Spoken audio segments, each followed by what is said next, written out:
A creature is biting a human in the kingdom of Rathma, where the claws of the demonic army reach people. The terrible demonic army, the monstrous darkness, is enough to frighten the soldiers of the United Order. But what is even more terrifying compared to the Demon Lord? In front of a building, several creatures scream for the Demon King Lord, but this scum does not deserve to be mentioned. The Demon Emperor who rules this world is called Lucius Mora. He silently observes all that uproar. Suddenly terrified, he asks himself, what the hell is happening here? What should I do? He recalls that he had only turned on his computer to test a game. How did he end up being transported here? Looking at his reflection, he says, and this body. Then, out of nowhere, he realizes the name Lucius Mora and wonders if he is not the main villain of the game. The game was the Demon Lord's Captives, a game where one assumes the role of the Demon Lord and kidnaps women, unlocking beautiful videos. For example, Holy Women of the Church, the Dwarf Princess, and Dark Elves. When it was released, the game quickly sold out on store shelves, but the marketing was not very good. In the end, unknown origin events occurred and the game was abandoned en masse. Traitors emerged from the demonic army. Captured female characters were suddenly transformed into goddesses by the players, becoming the goddesses who destroyed the Fist of Castlevania. To shorten the story, the Demon Lord's fate was only one: game over, death. While our hero thought, what the hell does this useless plot, an ending that is certainly death, he whines a little. To calm himself, he thinks that the game's storyline has just begun and that there is still time to fix everything. Since this character is going to die, he just needs to become a shapeshifter. And he thinks, that's it. The secret to staying alive is to live without lust. Suddenly, someone calls for Lord Lucius. A goblin asks the Lord to please report to the front hall, because the Demon King's army has captured an important prisoner. Sweet and cold, he thinks that was fast and responds that he understands, ordering them to proceed. The goblin says, yes. He questions which way leads to this hall, while the goblin catches his attention, saying that direction leads to the kitchen. Meanwhile, in the dungeons of the Demon King's castle, a woman screams, demons, I will not give up. In a church, a religious ceremony was taking place. A nun prayed for blessings from the Divine Lady, and the other never imagined that the jewel of the church would put her life at risk like this. They prayed, saying that the sacred Polly pretended to be captured by the Demon King's army to infiltrate it. With a determined look, she thinks she will retrieve Eugene's golden staff, which was stolen. She will not give up, no matter how much the demon enjoys himself with her, as two malevolent creatures approach, and she shouts for the demons to hurry up. Suddenly, a woman appears and says, oh, we're the golden jewel of the church. The creatures kneel and greet her, calling her Lord Freem. Freem, the Demon Lord's assistant, says that even in a dungeon, Polly still shines brightly. Polly exclaims in shock, Holy Lady, Dark Elf. And with disdain, she adds, calling her an obscene demoness. She shouts that she will not give up and that Freem should do what she came to do. In the next moment, she swallows hard as the elf raises her head with a whip. Freem says she loves the way the girl speaks and hopes that in the future, she can be as convincing as she is now. And as much as she enjoys saying this, unfortunately, it is not to her that Polly will succumb, she says for Polly to congratulate herself. For this is the true master of this army, the Imperial Majesty, and with that, she uses a teleportation spell, taking them in front of a large double door. Frightened, Polly asks if the Demon King is behind this door, the very Demon King. This is Polly's understanding of the demonic race. First, the common demons, and then a larger version, which would be the so-called king. And she thinks that even if he is big, she is not afraid, but that does not seem to be true. The doors open and the two women enter the hall. On the other side, our Lord merely waits, smiling. Bowing, Freem says, Lord Lucius, the Saint Polly is here. She thinks this is the terrible Demon King known as the White Beast, and she wonders why he is different from the books, thinking that she doesn't know if he has such a different temperament, but that he is handsome. Repressing herself, she thinks, stay sober, Polly, what am I thinking? This must certainly be an illusion. And she stands there, huffing, trying to control herself. Our Lord looks at her and wonders if she is Polly, known as the Golden Jewel, and that this is only part of the masterpiece that is this game. That he thinks, no, what am I thinking? This is all an illusion. She is not a defenseless little bunny. She is the easiest character to corrupt in the game, and in the end ends up becoming a six-winged angel who destroys the demon.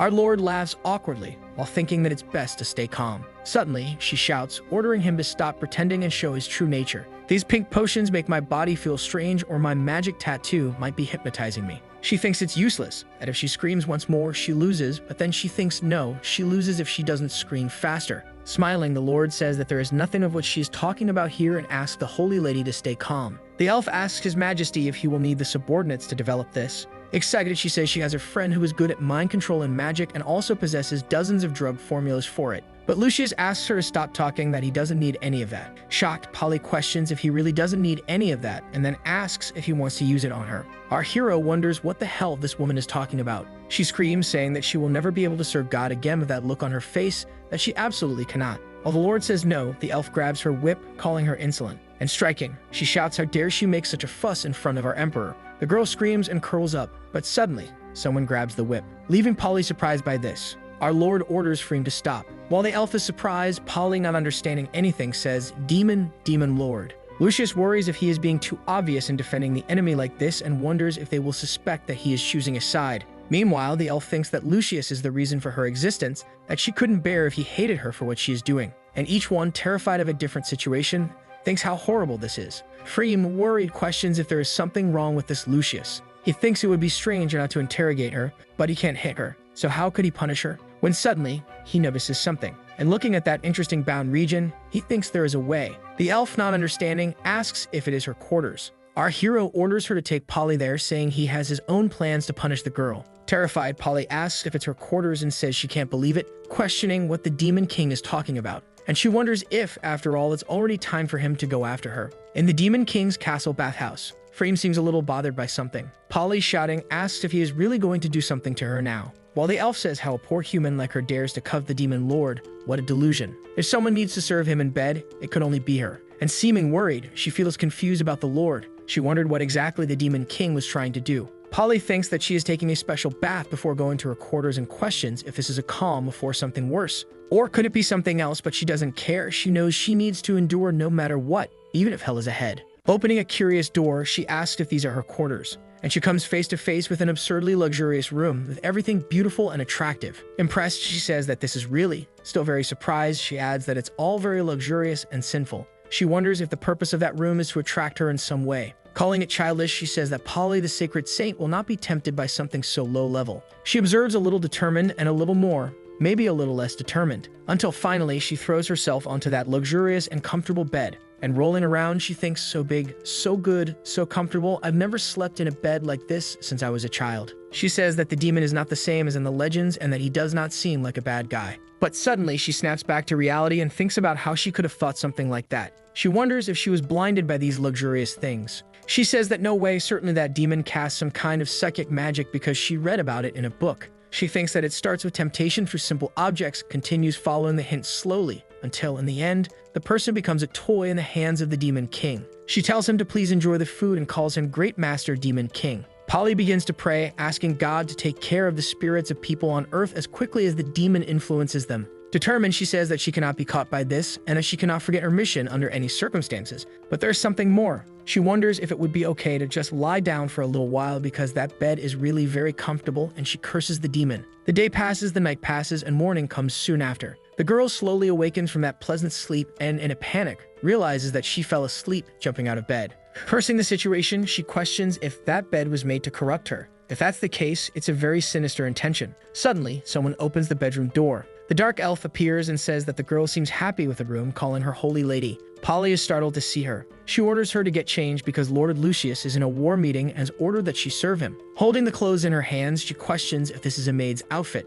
She thinks that the Lord wants to humiliate her by putting her in the position of a maid and wonders if that would be enough to break her spirit and make her give up. Polly says that she was really underestimated and adds that for rich or poor, nobles, priests, or even slaves, this is the most basic quality of a saint, and that this outfit is for her. It's not exactly shameful. Sighing, the dark elf thinks that she understands. She reflects that the Lord has changed recently because he prevented her from interrogating and torturing the prisoner and even gave her a beautiful room. She wonders if the punishment would only be a maid's uniform and what the reason for that would be. Suddenly, something catches her attention. Polly, embarrassed, asks what that is and how such a maid's outfit could even exist. Evaluating the clothing, she says that it is so cheap and really shameful. The elf thinks that so that's it, an unexpected way to break the saint's mental defenses, that with just an outfit, he could weaken her spirit. Laughing, she asks if Polly felt it and explains that they have a way to corrupt her without violating anything or torturing her, saying that this is the wisdom of the Lord. The girl turns red, deeply embarrassed. Polly thinks that it's not bad for a little demon king, while the dark elf thinks that this was worthy of a supreme lord.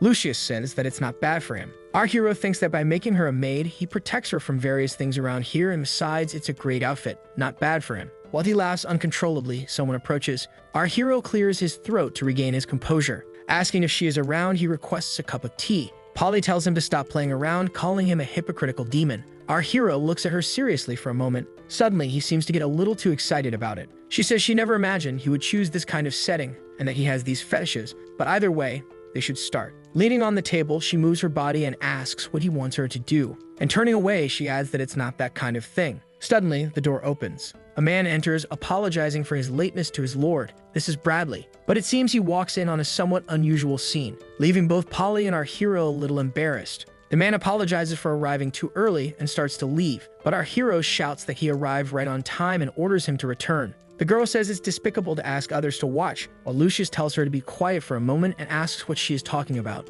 Then the door opens again. The dark elf enters, saying that the latest version of the strategic plan is complete. Our hero says that's good and that the tactical meeting will officially begin. He asks Bradley to take a seat, and the man replies, yes. Sometime later, Lucius says that the 5th Corps is advancing steadily, and the man states that the 4th has breached the southwestern defenses. Polly is incredulous to be hearing all these military secrets and wonders if he thinks she's defenseless, or if there is another reason. Our hero realizes that the information is unfolding exactly as it did in the game's progression, so the next plan will be revealed. Bradley points with his finger, saying that they will now focus there. In 3 days, there will be a military maneuver that, if successful, will allow them to expand their territories. The enemies will be caught in a trap. The girl is surprised thinking about this mark. She realizes that this is not good, and that the Demon King's army will invade the fortress after a series of progressive attacks. Polly thinks that this is bad, and if they attack so forcefully, the kingdom of Rathma will not be able to withstand it. Our hero wonders what kind of strange thoughts she must be having now. He thinks about the game's terminal, questioning which option he should choose for the plan, but he realizes that it is perfect. Just by following it, it will be easy to repel the allied forces and capture the next character. This is so simple that even a pig could get it right, however. He makes a point of refusing. He explains that there is no need to worry about those troops, surprising the Dark Elf. He says that Secretary Bradley has been chosen as the vanguard of this operation, leaving the man shocked and startled. He must seize victory in one move and lead his men straight to the fortress of Aegon. Bradley says that the demons of that legion have not been fully hatched, so they won't be able to do it, and that Freem's plan would achieve the same goal. Then Lucius asks if he doubts his decision, but the man replies that he wouldn't dare, he just doesn't quite understand. Our hero says that of course he wouldn't. After all, at the end of the day, he is the one sending Bradley to his death. He thinks that the further the game progresses, the closer his death approaches, so making these decisions without worrying about triggering the end of the game is natural. And this Bradley, though his subordinate, is also secretly under the command of the Lord of the Flies from Hell. Sending him to his death is a good thing. Lucius adds that he certainly doesn't know this, but he has received important information and that the defense deployment is just a strategy. What they really want to mobilize are the fortress garrisons, and this is an empty city. Freem questions the empty city and thinks that it doesn't matter. It is a huge oversight on her part not to have known about such information. And smiling, she thinks about her demon lord. She wonders how he will punish these people, whether with a whip, a candle, or perhaps something even more intense. She apologizes for the failure of one of her subordinates, saying it is her own negligence for not knowing this information, and Lucius asks if she was feeling warm. Our hero says that it doesn't matter if he didn't receive this information from her, the plan is solid, and if they are using an empty city, they will take it. He tells Bradley that his demons are weak in individual combat, but excel at infiltration, and the man thinks that he understands. So he will form a vanguard and attack the castle on the 100th day, leaving the man horrified. Bradley questions this frontal attack in broad daylight and asks what the difference is between that and being sent to die. He says he should not do it, but our hero says that he is too limited in his thinking and criticizes him. He asks what he can think that the enemy cannot, stating that they are certainly more alert at night. Bradley thinks that's true.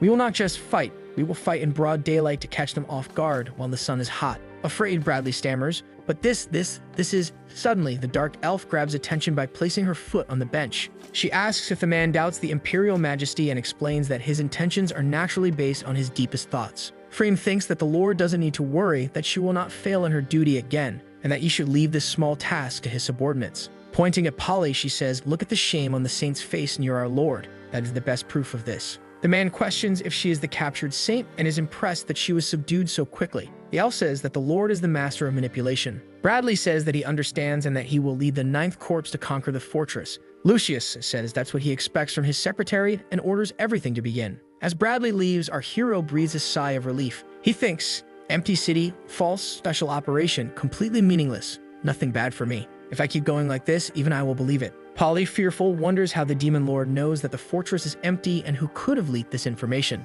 Polly, fearful, wonders how the demon lord knows that the fortress is empty and who could have leaked this information. Irritated, the girl says, who? She asks the lord if there is another high-ranking person from the Union army that he has captured. Our hero says, if there is another high-ranking person, so far only you, Miss Saint, have been captured by my troops. She questions this, wondering if it could be possible, and remembers that yesterday she didn't wake up in her room. She concludes that she was hypnotized by the Demon King's power, and with that, interrogated for information. Polly slams her hand firmly on the table. Lucius wonders what is happening while she believes she has betrayed the army and prays to God, saying she is no longer worthy of serving him. Our hero observes the scene, blushing slightly, finding the sight just a little too good. The next moment he thinks, calm down, don't think about that, don't be impulsive. Finally, she asks, did you think the impenetrable fortress would be so easy to conquer? That every area was considered, and that there is a super defense system that has been operating for hundreds of years? Our hero asks, is that so? Then that's great. But he wonders if it's as he remembers, that the fortress has undergone changes over the last 2,000 years between humans and dwarves, right?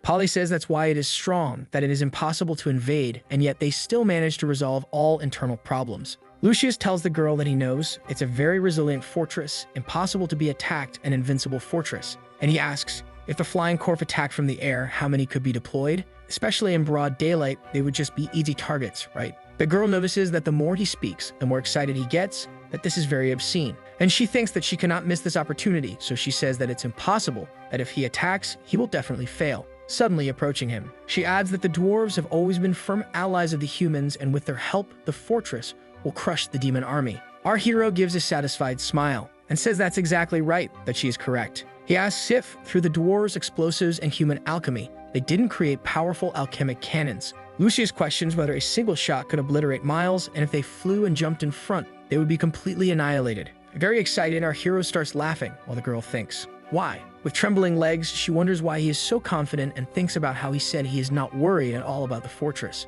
She cannot believe she told him a secret like the great alchemic cannon. Coughing, our hero realizes he got a little too excited and ended up choking. Meanwhile, on the front lines of the Demon King's army, someone asks if, in other words, Lord Lucius has rejected the current war plans. And Bradley says yes, that this is a war plan conceived by the Lord himself, and that he has ordered a direct attack on the fortress in 3 days. The Minotaur says that humans are terrifying for using a strategy like the empty city, and that the Lord has given them an important mission. A little disappointed, the secretary asks if he really understands, and smiling, the Minotaur says he doesn't understand but that he is impressed, while Bradley, in shock, says that he really doesn't understand. The man thinks that even 10 Minotaurs don't have half a brain, but why would he propose a plan to attack the fortress first and then hand it over? Then he asks if earlier it was him who made the attack plans that were suggested, and the creature asks if it's that plan, explaining that of course not, that they Minotaurs don't like using their brains. He explains that it was proposed by one of the human tools they captured, and it seems he is one of the human generals. But he said it's a stupid and futile plan, so he was going to cut him down.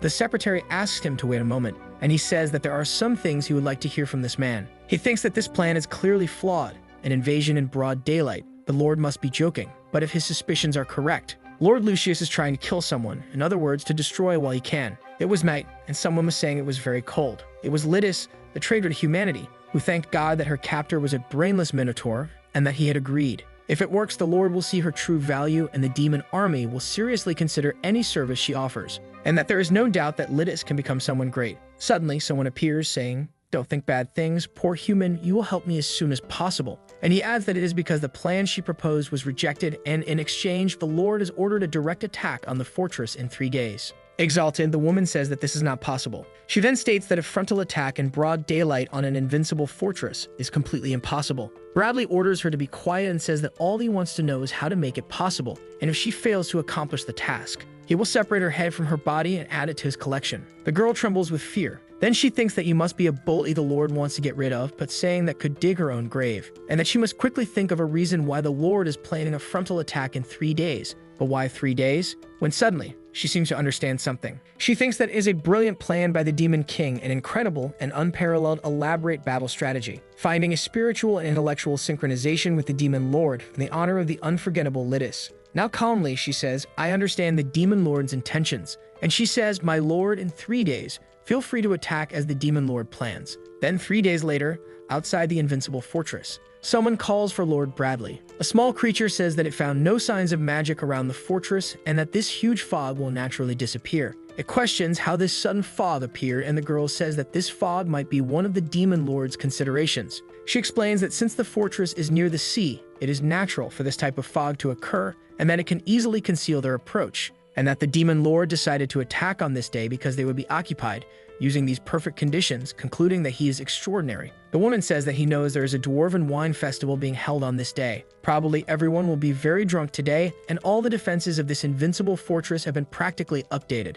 Then she questions if he is planning based on his opponent's habits. Meanwhile, inside the invincible fortress, someone wonders how this could happen, and the dwarven princess says, "What?" She seems to be quite drunk, but still very excited. She asks for another mug and shouts that she wants more, until someone throws a bucket of water over her. She shakes her head, a little embarrassed, and questions what kind of idea that was, asking who is looking to die by throwing cold water on the princess. A soldier asks how she can be like this now, even knowing that the front lines are in trouble. She, embarrassed, realizes it was the Grand Marshal. The man says that they have strict control over alcohol. How did she manage to drink so much? And she, sarcastically, repeats, "How did you manage to drink so much?" She explains that the beer festival is the most important holiday of the dwarven race. That's why they replace water with things from this warehouse so they can drink freely. The exalted man says that she is reckless and that people die from drinking. Shoving a barrel, he asks, "Die from drinking?" Rolling the barrel, she tells them to stop looking down on them. Suddenly, it seems that the alcohol has taken a little effect, and she ends up falling flat on her face.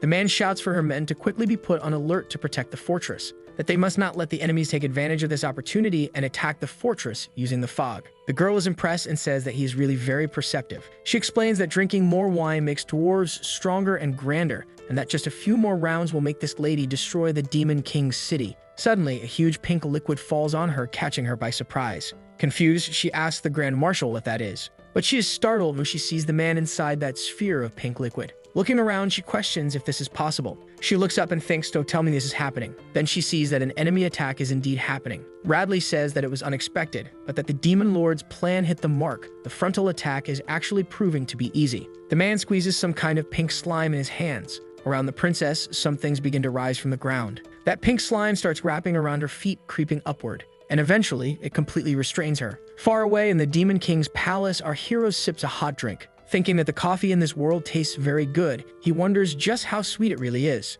She thinks that today is the day of the attack on the invincible fortress. How can he be casually munching on sweets without a hint of concern? He even eats cake right in front of her, and the girl starts to think that he might be eating the cake as a metaphor for the attack. It's as if the strawberries were part of the invincible fortress and he could devour them whenever he wanted. Our hero notices that the woman is watching, and he asks the saint if she would like to eat with him, catching her off guard. She asks what he's trying to do and questions if he put something strange in the cake to make people lose themselves, but Lucius says no. The girl asks if he's trying to win her over with a piece of cake. She says that he is underestimating her. But the next moment, she seems quite happy with a small piece of cake. She thinks that there is no problem in eating it, that this food belongs to the enemy army, so she's just taking their rations. She realizes that she is becoming completely addicted to that cake and that every detail of its taste and texture in her mouth makes her marvel at it. When he is dishonest, his lover speaks for him and eating and drinking are not a problem. She asks the Lord if he isn't even a little worried about what is happening outside, but he responds, questioning whether it's worth paying attention to the fortress. The girl says that it is being attacked by his army, which has spent years growing stronger, and our hero says that he believes she is the only one worried. He asks if she thinks the troops cannot stand against the fortress and still claim victory. He explains that he expects there to be casualties and that the fortress artillery was merely for show. Walking to the window, he tells the sink to contain her anxiety. Today, they will definitely bring good news for both of them. Suddenly, the dark elf enters, calling for the Demon Lord, and bowing respectfully, she says she has reports from the battlefront. Then he turns to Polly and says, "See, what did I tell you?" He explains that just as he said, the invincible fortress was actually empty, that a strange fog appeared in the area today, completely obscuring the attack operation, and of course, the dwarves were completely drunk. Thanks to his brilliant command and leadership, the troops were able to capture the fortress in less than a day. Our hero remains at the window, lost in thought. The elf thinks that it is a noble gesture. He didn't show any reaction even upon hearing the news of such a wonderful victory. That is what is expected of the Demon Lord. Suddenly, he turns around, calling for Freem. Lucius says that, just as he had suspected, the artillery was merely decorative. The elf confirms it, saying that his troops confiscated the fake artillery, and she adds that since no one can operate it, it isn't a problem. Our hero has a rather simple reaction. Desperate, he thinks, what the hell? A fog? A wine festival? None of this makes sense. These are not the reports I wanted to hear. Freem says that Bradley must be bringing even more good news, that the success of this battle has boosted the morale of their troops and that they continue advancing. Polly thinks that not even half a month has passed. There is no doubt that they have already captured half of the Rathman Plains. The girl seems a bit shocked by this information. Our hero is startled, realizing that the result was far better than the attack that occurs in the original game scenario. and that occupying half of the plains is one of the necessary conditions to turn the saint into a goddess. He curses while sipping his coffee and trembles, telling himself to calm down. The elf wonders why Lord Lucius is so quiet and if what he is drinking is really just coffee. She concludes that it isn't just coffee, and that what she is seeing now is only what he wants her to see. Her view of the Lord is that this act of drinking coffee demonstrates how trivial and insignificant he considers what is happening. Looking out the window, he is trying to say that this momentary victory doesn't matter, only the future does. Then she thinks that there is no doubt he has also entrusted her with both military and civil leadership. She feels embarrassed for losing control over such a small victory, especially as the civil and military leader of the demon army. The elf bows respectfully and says, "I understand, Your Majesty." She concludes that this is bad and that she must do something to prevent it from staying this way. Our hero says that he understands the situation and that Mr. Bradley and Minos have worked hard. He asks her to send a message to the secretary. He says Mr. Bradley is time to return, leaving both women surprised. Sometime later, a creature delivers the message to Bradley, who asks if this is serious, abandoning all advantages and conquests. And he asks if the creature is joking with him, but the creature says no, that this is the message. The Minotaur once again does not understand the situation, but Bradley, irritated, says that all of this will have been in vain if they do not capitalize on their victory now. The creature says it understands. Then he orders all the soldiers to be brought there, and if anyone resists, he will take care of them. That little creature happily flies away. He asks if it even listened to anything he said, and says that it is certain, but he is interrupted.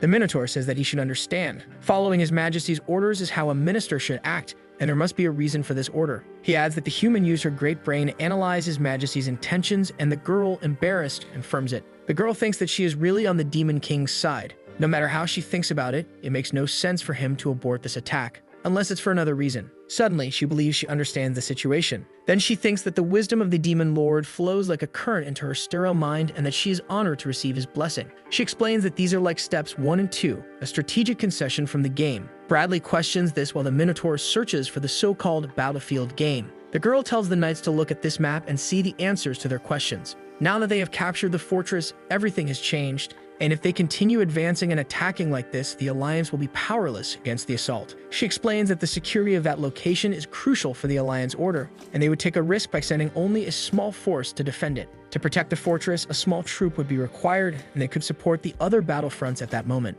Even if they occupy most of the plains with a direct invasion, does His Highness really want to take advantage of those ruins? Bradley explains that he does not doubt anything about His Majesty. On the contrary, he will immediately order his demons to retreat. The girl apologizes and asks what happened to the gift she wanted to send to His Majesty. The man says that her proposal is being prepared, and that at this moment, it should be reaching the Demon Lord's castle. That dark elf says that Bradley is beginning the retreat, while our hero says that he understands. Feeling deeply relieved, Lucius thanks the gods that it worked. He would have been crushed by an enraged saint, and he thinks he couldn't handle another surprise. Then the elf adds that she didn't mention the last surprise for His Majesty. Someone curses in their thoughts as a trembling foot appears, and thinks, surprise, that's right. The elf states that she sent a gift along with the battlefield reports. Completely embarrassed, our hero says, damn, so this woman is what they are calling a gift. This is the dwarf Princess Priscilla, a character included in a mission with the same trap as the saint. If Priscilla dies, half of the plains fall into the player's hands, and she quickly becomes a goddess who wipes out the demon city,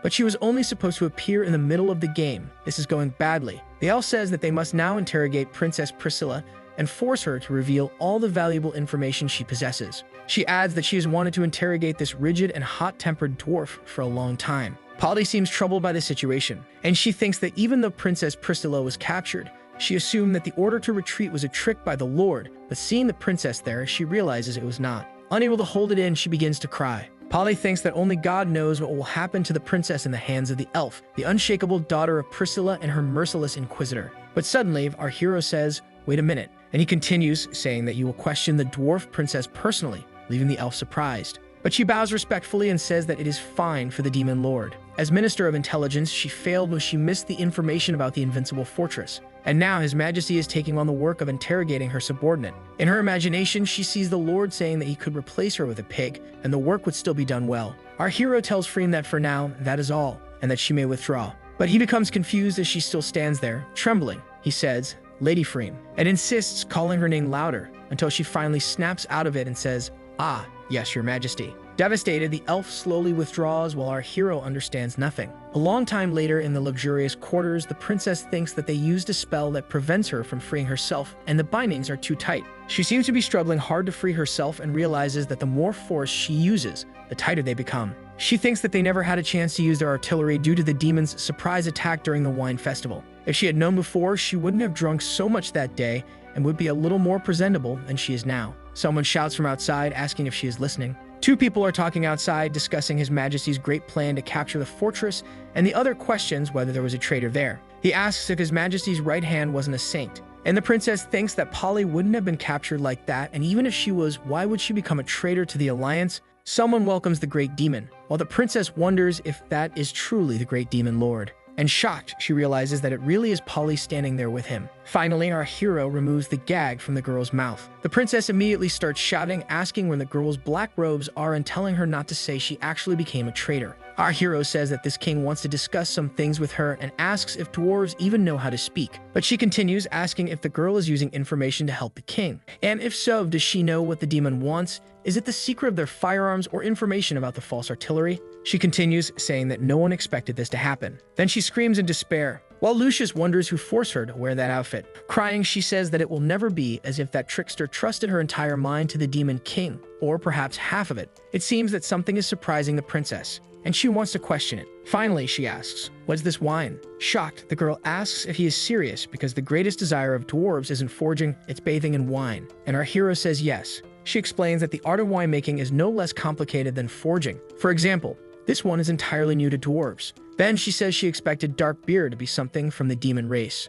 Our hero explains that it has nothing to do with that. It's just a matter of replacing some ingredients. Offering her a drink, he asks if she would like some. Lucius thinks he must be joking if he expects her to forge weapons for them. The best option is to let her eat and drink for free here. The princess takes it and licks her lips. But the next moment, she becomes suspicious of something. She asks if he doesn't know that dwarves are the embodiment of diligence. Nothing will make them surrender and kneel. Then she adds that more important than this diligence is that she, as a noble dwarf, will unravel the inexplicable and terrifying brewing processes of demon beer. A bit tense about the situation, she stares at the mug of beer. She thinks that this beer is very dark, and how could it have such a strong fragrance? As she drinks, she ponders the entire combination of aromas, coffee, wood, and wheat, all blending refreshingly. She thinks that it is a bit sour, like coffee beans, yet a little sweet, and that all of it is filling her mouth. That makes her drift off into another world. While she enjoys herself, our hero simply watches. With a satisfied smile, he thinks that it was a success. The girl says that this isn't just a new beer and asks if he thinks he will receive praise from dwarves like them. That it takes courage, for she is the daughter of dwarves.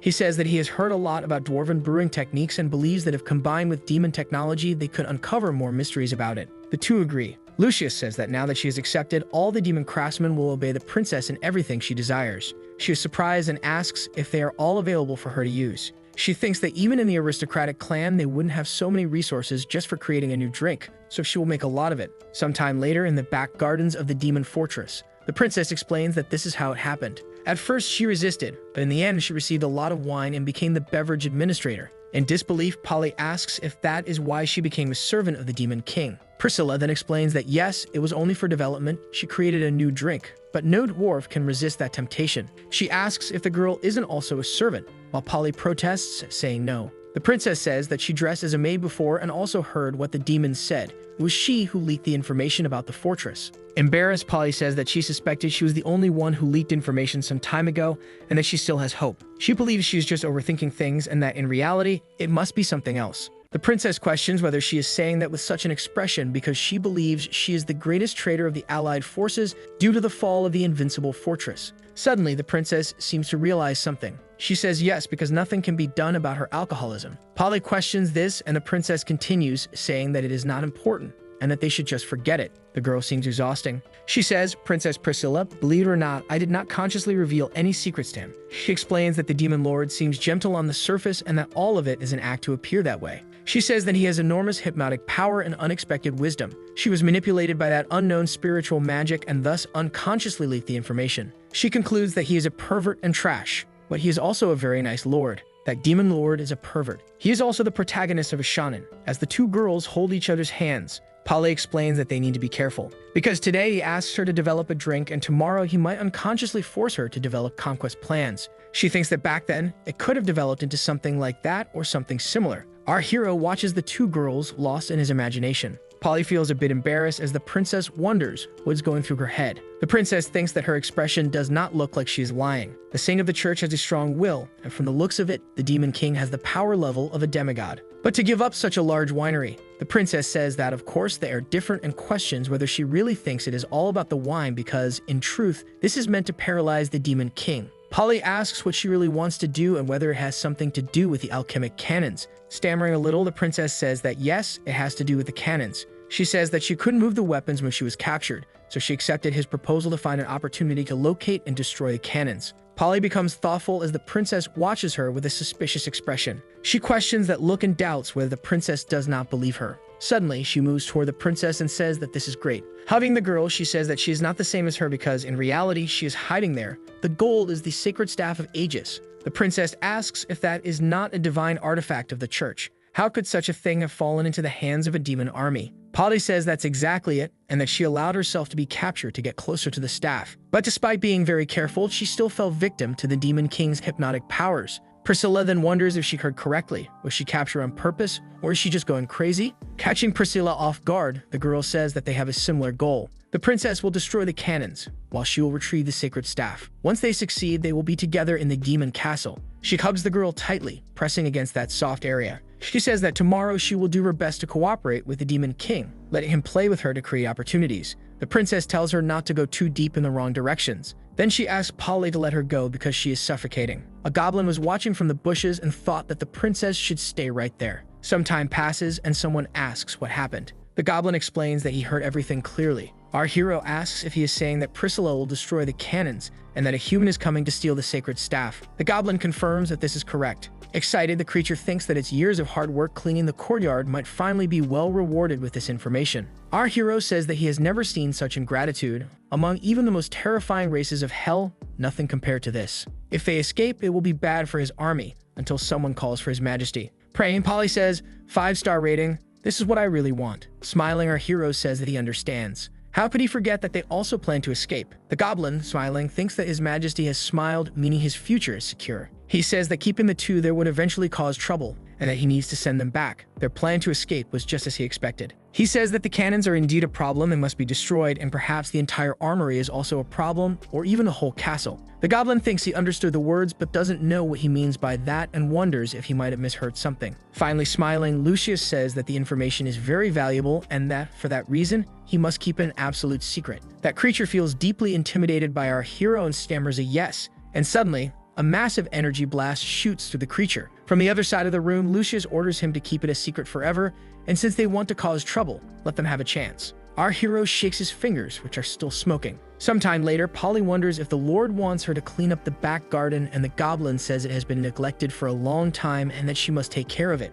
Startled, she thinks that he asked her to trim the back garden. And the goblin also tells her that the treasure room is not far from the back garden, and he adds that she must not go near it. Very excited, Polly exclaims, "The treasure room. I remember. That's where the staff is kept." Before leaving, something catches the goblin's attention, and the girl says she is heading off now, thinking that if the Lord made such a mistake, she will take advantage of it. There might not be another chance. Polly turns and begins walking through the garden. She thinks that she will pretend to be pruning the garden, but when she gets an opportunity, she will sneak into the treasure room. She says that she believes it is not just any ordinary place in the demon castle. Surprised, she thinks she hasn't seen all those plants before and wonders if they all belong to the demon world. Either way, pruning should be easy, just cutting off a few unpleasant branches. It shouldn't be dangerous at all. She plans to finish everything quickly so she can get to the treasure room. With the movement of the pruning shears, she cuts one of the flowers. When suddenly, something moves and catches her attention. A tree screams that it hurt. Shocked, she asks if the tree is alive. The irritated tree lunges at her and traps her with all its vines.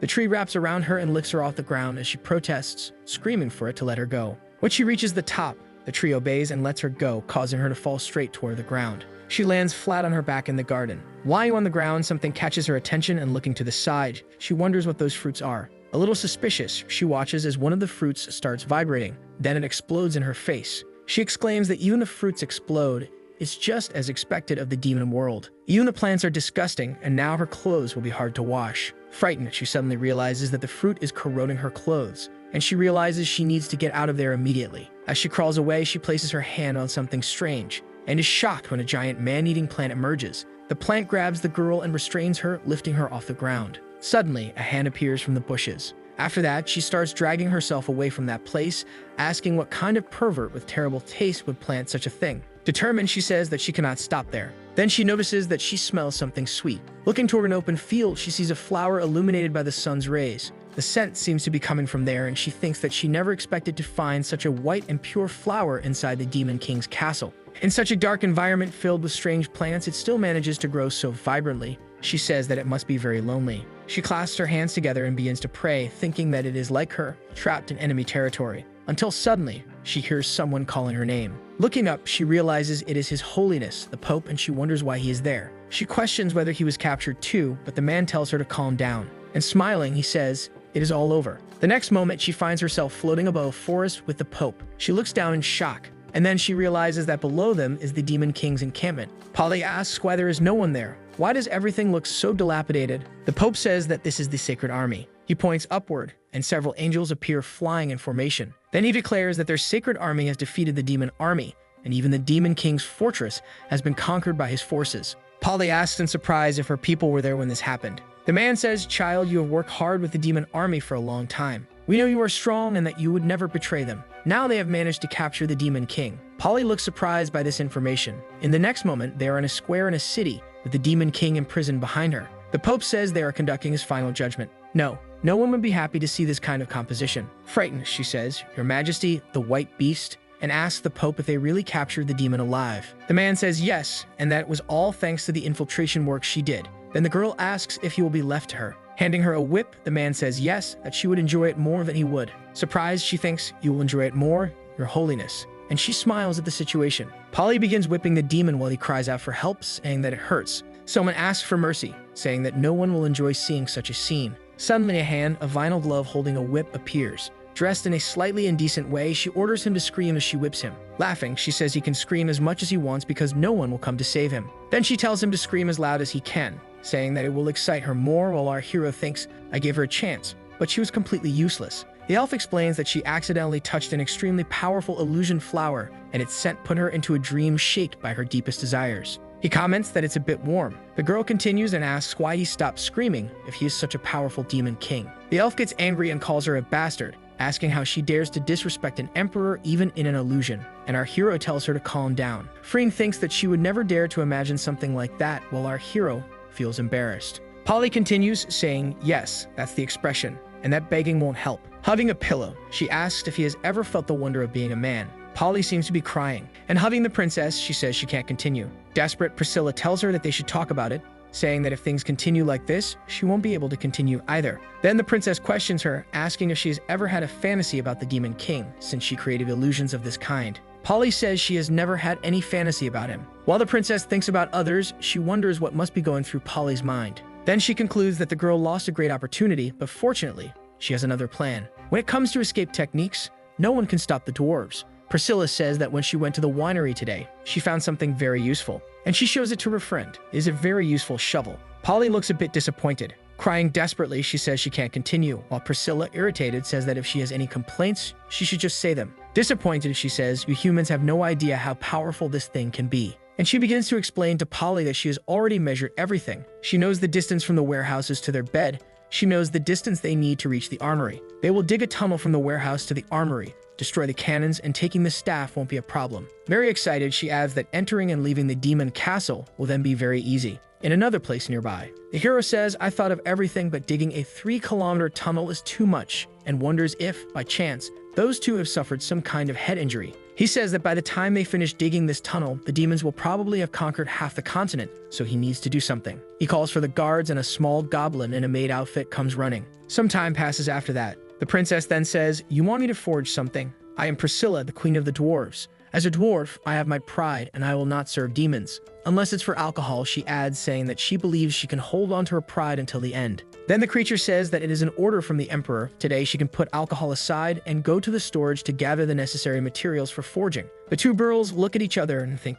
storage. She thinks that based on Polly's experiences, it won't be exactly simple. And Polly is a little off in that moment, while the princess, curious, wonders what must be going through her head. Suddenly, the princess thinks that this might be an opportunity. They cannot lose it, no matter what must be done. Sometime later, she arrives at the storage room, and Priscilla notices that there are no inspectors, not even a supervisor or attendants. She is surprised that she could simply arrive and walk in. She curses the Demon King, thinking that he might have just tricked her and led her to some random place. Suddenly, something catches her attention. She wonders why that thing looks familiar. All of a sudden, that thing starts struggling, leaving her desperate. Thinking for a moment, she believes she knows as those things begin to spread all over her. She realizes that it is a material that, when processed, becomes the best of all for making a whip. Then, unexpectedly, it completely wraps around her, trapping her. The girl falls face first to the ground, wondering why she keeps finding these things that squeeze her. But when she opens her eyes there on the floor, she seems to have found something interesting. Heart Mother Stone Iron, very rare. Even emptying an entire mine, one might not find something like this.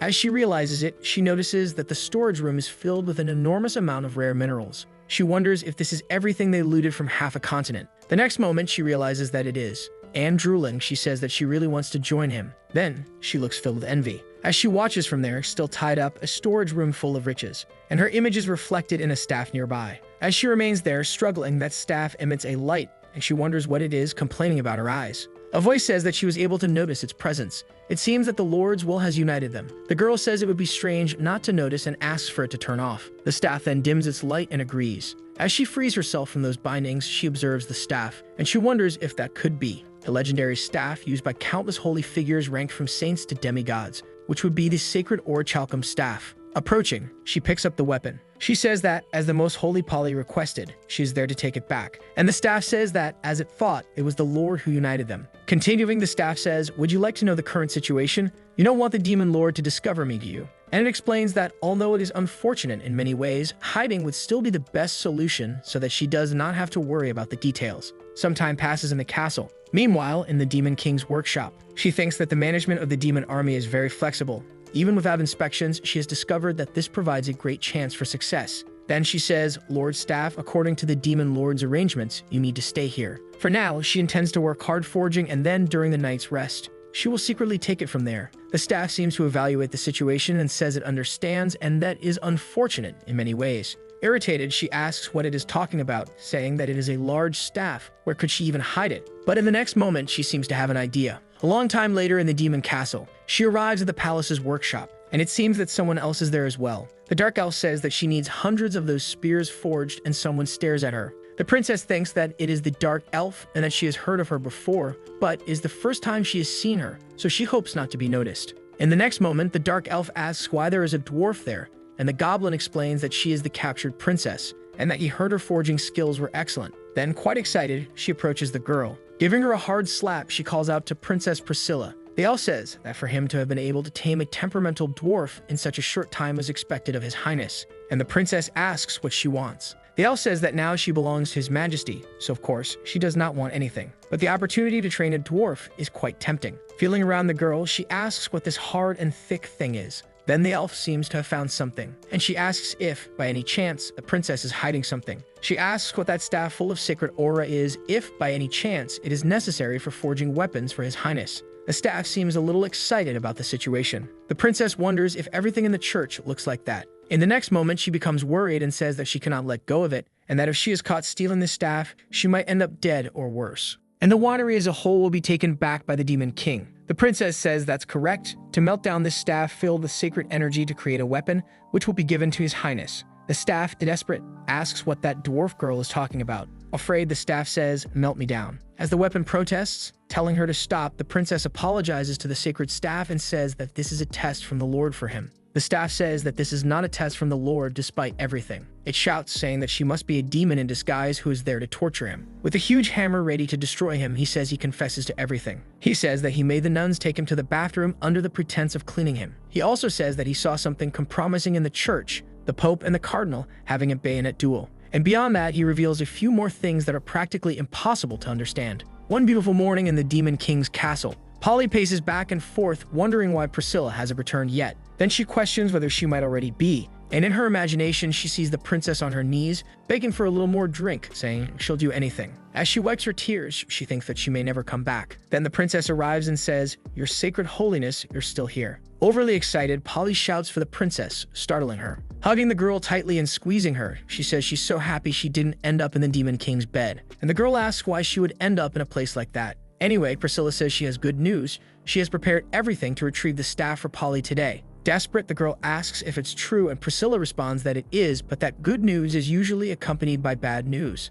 She says it's because it seems to be a little. Showing the staff, she says it looks different. While Polly screams in shock, Lord Sacred Staff. The staff screams, saying that it's all her fault that he looks like this. How could he ever be a staff again? And Priscilla says it was inevitable to deceive the dark elf. Polly, desperate, says that she can't turn the sacred staff into something like that, while he questions if that's how she chooses to use such adjectives. Priscilla tells her to relax and that this is just a method she used on the staff, similar to illusions created by demons, that it can be removed whenever they want. Then the staff asks if that is really something that should be removable. The girl continues and says that not only has she hidden the staff's powerful magical aura, but she has also added new functions. Placing her hand over the staff's eyes, she says, for example, she explains that after a long day of work, it can be used for a relaxing massage or even to spray water, making it a multifunctional tool. And operating the staff, it emits an energy. Finally, it has become a digging tool. Polly calls it Lady Sacred Shovel, while the staff screams, "No, you must not say my name so randomly." Elsewhere, our hero says that those two are completely unreliable,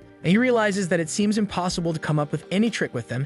It's better to just hand things over to them directly. A few hours later at the palace, he says that the blade is very well forged and that the dwarves' forging skills are truly legendary for having been able to craft such a weapon in just a few days. The princess thinks it was a waste, but the materials were so good that even without much effort, she created an excellent weapon. The princess then says that if there's nothing else, she's leaving, while the elf calls her a scoundrel and asks how she dares to be so rude. Our hero tells her not to be in such a hurry to leave, saying that he recognizes her skill. He tells her that he has another, much more important task. He asks her to create war weapons for him and explains that alchemically created cannons have been sent there, and that he has great interest in this type of weapon. But Priscilla says she had already mentioned from the beginning that it's simply impossible. Lucius says he is leaving this job entirely to her, and the only thing he cares about is the final result. She thinks that he is leaving the alchemical cannons to her, which means she could dismantle them. She considers that if she accepts, she will become a great traitor like Polly, who leaked secret fortress information. The elf wonders if the Lord is directly trusting the dwarf. To be honest, she is surprised that the dwarf accepted building the weapons, and that this kind of large-scale construction would certainly be rejected by the girl.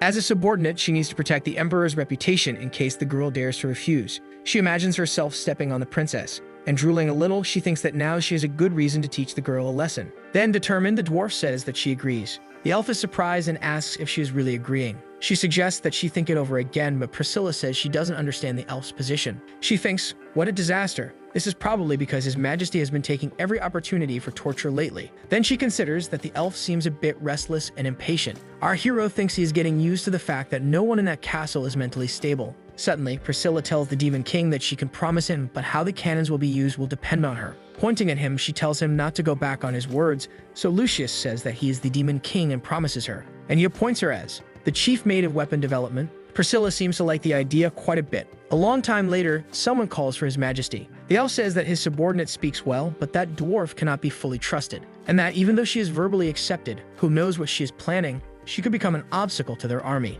Lucius asks the woman if she thinks his decision was rushed and if he should reconsider, and she responds that she wouldn't dare suggest that. Our hero says that he needs to trust those he employs and wait for their results, and that he believes Priscilla will not disappoint him. He thinks conspiracies, obstacles, the more of this, the better. Leaving Priscilla alone with the cannons may seem suspicious and might make it easier for people to secretly monitor her.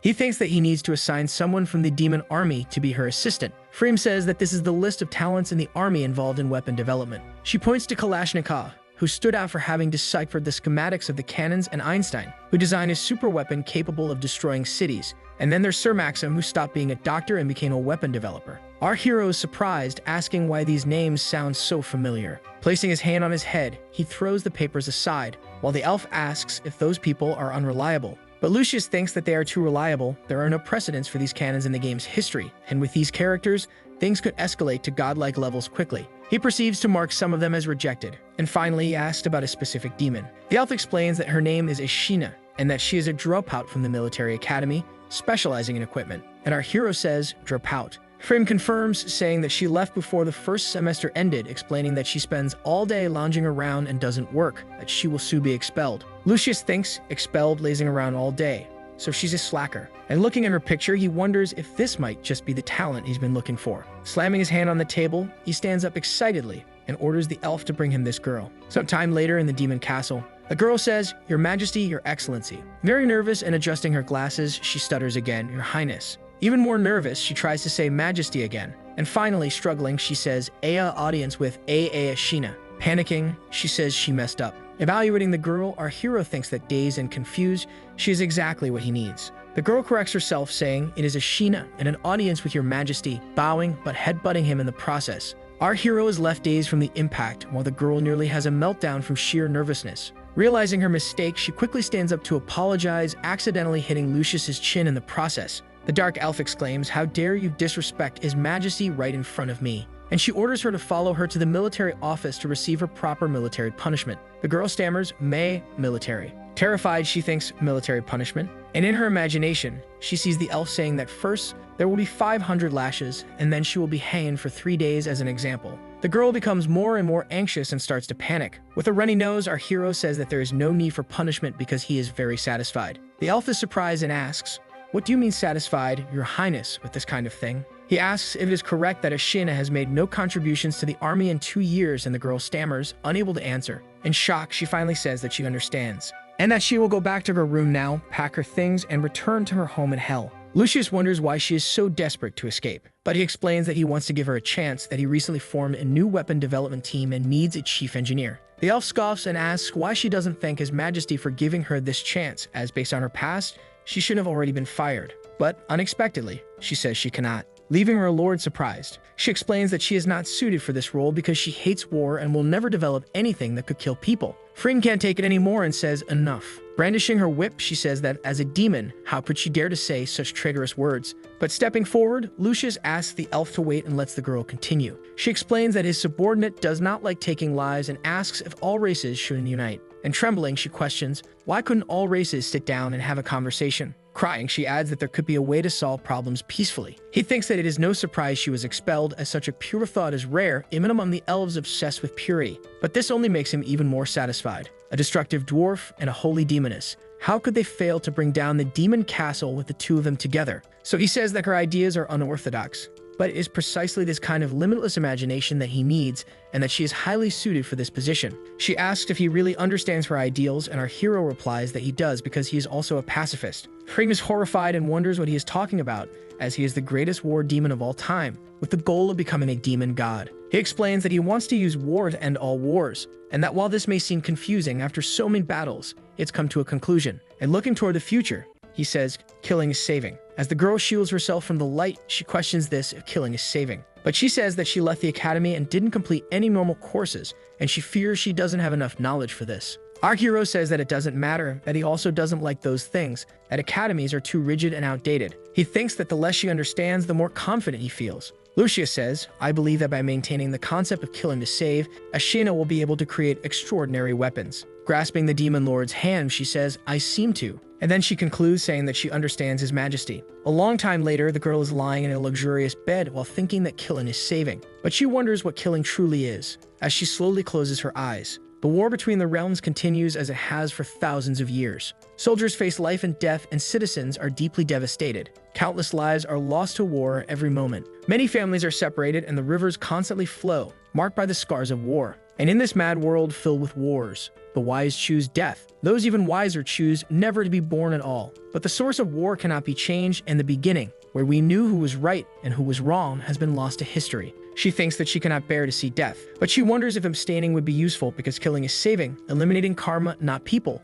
the war to end all wars. Ashina says that she understands. If it is only to take, then that is killing. But if there is no obsession in the heart, then that is saving. Unable to bear the suffering of all beings, raising her blade to cut down evil. What harm could there be in that? She thinks she understands her kind majesty. Suddenly, she realizes something, and notices that something interesting is happening there. But she restrains herself, saying that now is not the time to sleep. Determined, she says that she will not disappoint His Majesty, and that she will have compassion in her heart, creating a super weapon that will end all wars. The elf says that today the Emperor is also very difficult to understand. Not to mention the decision the other day which changed the regional tax rates in a completely incomprehensible way. No matter how much she thinks about it, it only seems to cut off the supply lines at the front, but she assumes she simply doesn't understand his intentions yet. Suddenly, with trembling legs, someone approaches, and it seems they are carrying many books. All clumsy, the girl approaches, calling out to Freem. And smiling, she thanks the elf who asks, Shina. She questions where her glasses are and why so many books, and the girl explains that she switched to contact lenses.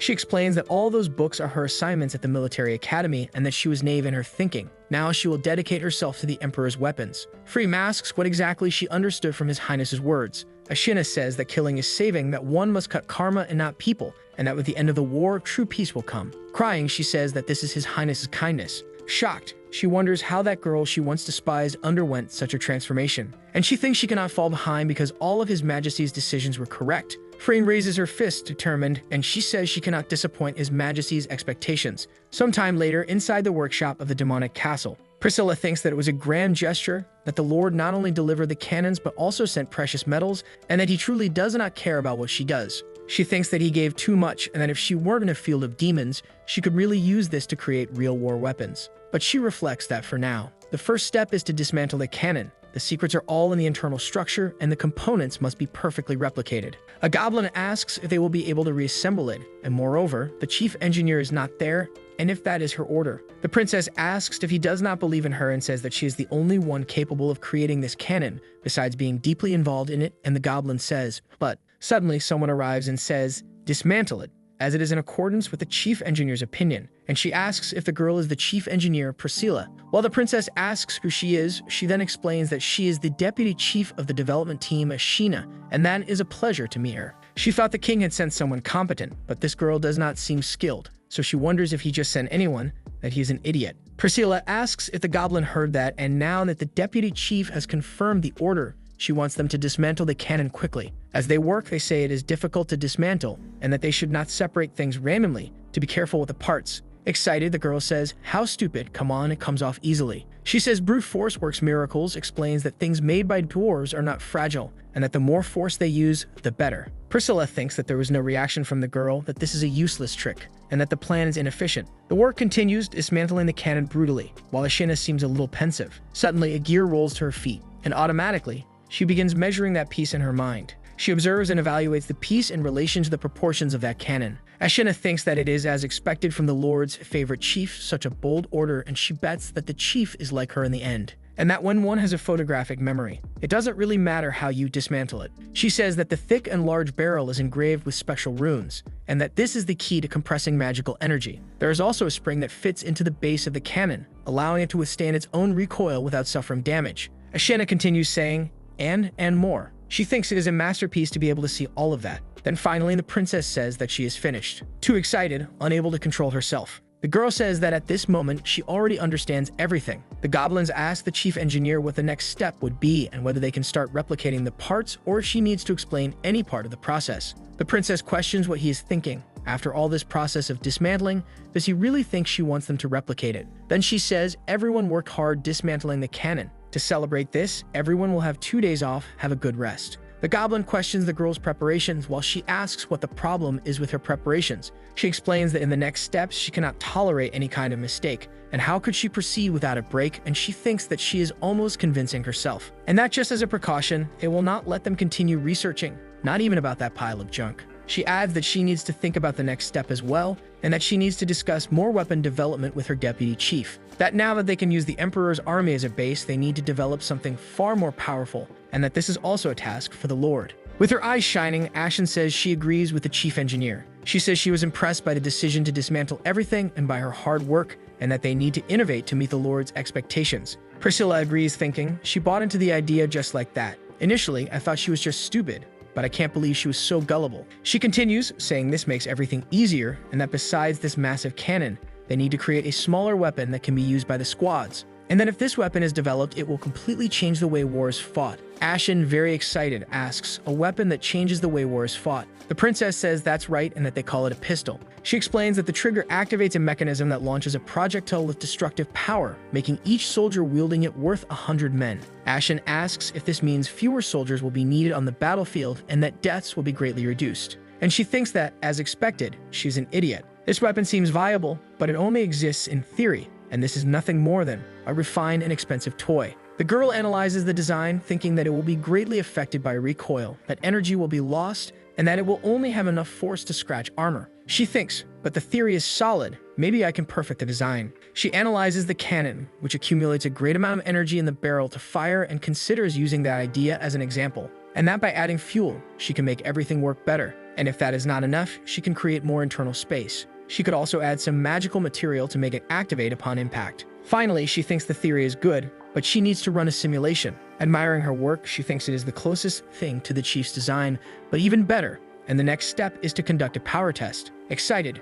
she holds the weapon and fires. She keeps shooting at a rock wall. Then she stops for a second, observing the hole from the impact. And in the next moment, a massive explosion occurs. She concludes that the power is great, but it needs to be reloaded after some time, though it could still be improved if she makes it faster. Sometime later, Ashen thinks that this is just a plan on paper, but once the prototype is made, she will present it to His Highness, who will be pleased. Priscilla thinks, look at her, happy with a rejected project. I hope she keeps wasting her time on this failed endeavor. Sometime later, our hero observes, thinking. One dismantles while the other just watches, I'll be at ease with these two geniuses. And on the other hand, Polly seems to be troubled by something, and she hurries through the garden, apparently heading somewhere determined. But suddenly, she lets out a scream, falling onto the grass sitting, when suddenly someone asks, saying, "Are you okay?" The girl replies that she is fine, but she needs to find a way out of the Demon King's castle, no matter what. Crying, she thinks that now is not the time to stop, and she starts running through the garden again, until the staff says, "Watch where you're going." She looks to the side to see what it is,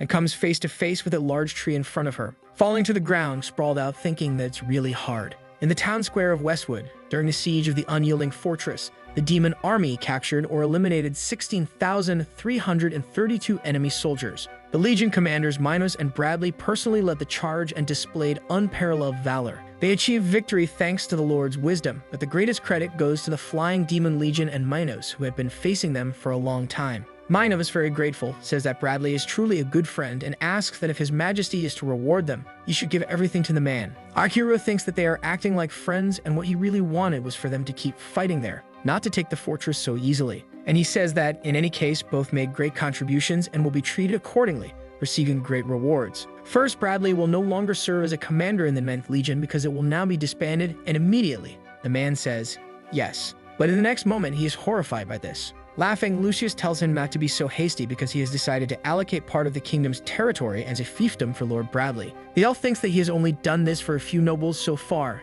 and now he has given away an entire territory, which is the most fertile fief in the kingdom. The commander says that the reward is too great and requests reconsideration of it. And smiling, our hero says that he doesn't need to refuse because he deserves all of this. Lucius thinks that this is exactly what a traitor of this level deserves and that he should accept it with gratitude. The kingdom of Marion is not large, but is very fertile, and most importantly, it produces a unique resource, the Flaming Heart Stone, used for weapons. However, since he played the last game, he knows that all of this is nothing more than a sweet, sugary coating, because this resource is produced there thanks to a fallen god who sleeps beneath this mine, and when they get close to the end of the game, that fallen god beneath the mines of the kingdom of Marion will awaken, and that entire kingdom will be reduced to ashes, and then, without lifting a finger, Bradley and his entire legion will be destroyed. And so there should be no more unforeseen circumstances. As for Lord Minos, he is given an internal ministerial position in the Demon King's affairs, leaving the guy confused. Awkwardly, he says that minotaurs don't have brains, that military matters alone are already a headache, and that the Lord can ask anyone. But our hero just smiles with satisfaction. And in the next moment, he unleashes a tsunami of difficult words and complicated explanations at Minos, leaving the creature terrified. Frame thinks that he is doing this to help Minos grow, and that the Lord truly values his subordinates. A little tense, Minos says that His Highness speaks very well, but he couldn't grasp some of it. Lucius says that, in any case, he has already explained it, and that it's nothing too complicated. He explains to Minos that growth is very important, and that he believes in him. Finally, he had finished with the bluffs, thinking that it's good to give these excuses, but that now something more elaborate might be important. He hopes that the Saints' escape plan is going well. A long time later, a little farther from there, Polly tells the holy staff that they managed to escape from the demonic castle, but the staff tells her to be careful. It explains that once they are discovered, they will have no escape and asks if she has a route planned. But Polly says he doesn't need to worry because she paid close attention to the terrain around the city of Westwood, and that by following that direction and turning at the right places, then after about 23,000 steps and a few more turns, they will finally reach another fortress city near the lake.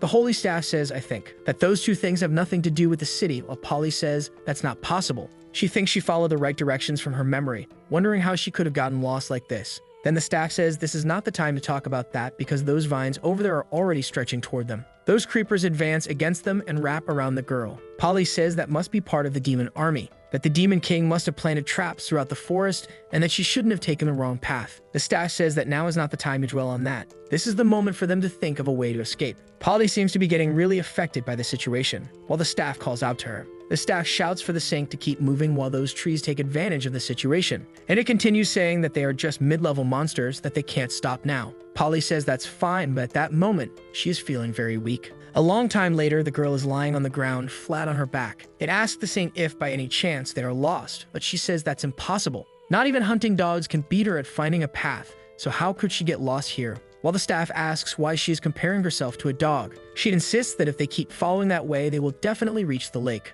A little later, the staff asks her if she really calls that a lake, and the girl replies that she somehow thinks so. But suddenly something happens, and the two companions realize that this is not water, but rather a slime preparing to attack. As everyone knows, slimes are weak monsters, but they remain dangerous because they can hide in various forms. And even knights in full armor can end up being caught off guard if they are not cautious. The staff continues, saying that this should be no problem for a saint of the church, who holds the 9th ranking, and that her powerful holy magic is effective against them. But something seems to be going differently from what the staff expected. Then it calls out to the saint, but when it looks, she's lying on the ground, overwhelmed by those green slimes, and then it asks her what she is doing. She responds that she will be swallowed whole, and the staff asks what it means to be swallowed whole. Then she explains that it's when adventurers or elves are completely engulfed by super slimes or tentacle monsters, just like in the books. In no time, those who are swallowed whole lose themselves in the terror and pleasure of that completely enclosed space, and they become shamelessly creative. The staff, exasperated, orders her to calm down first because these slimes are no match for her.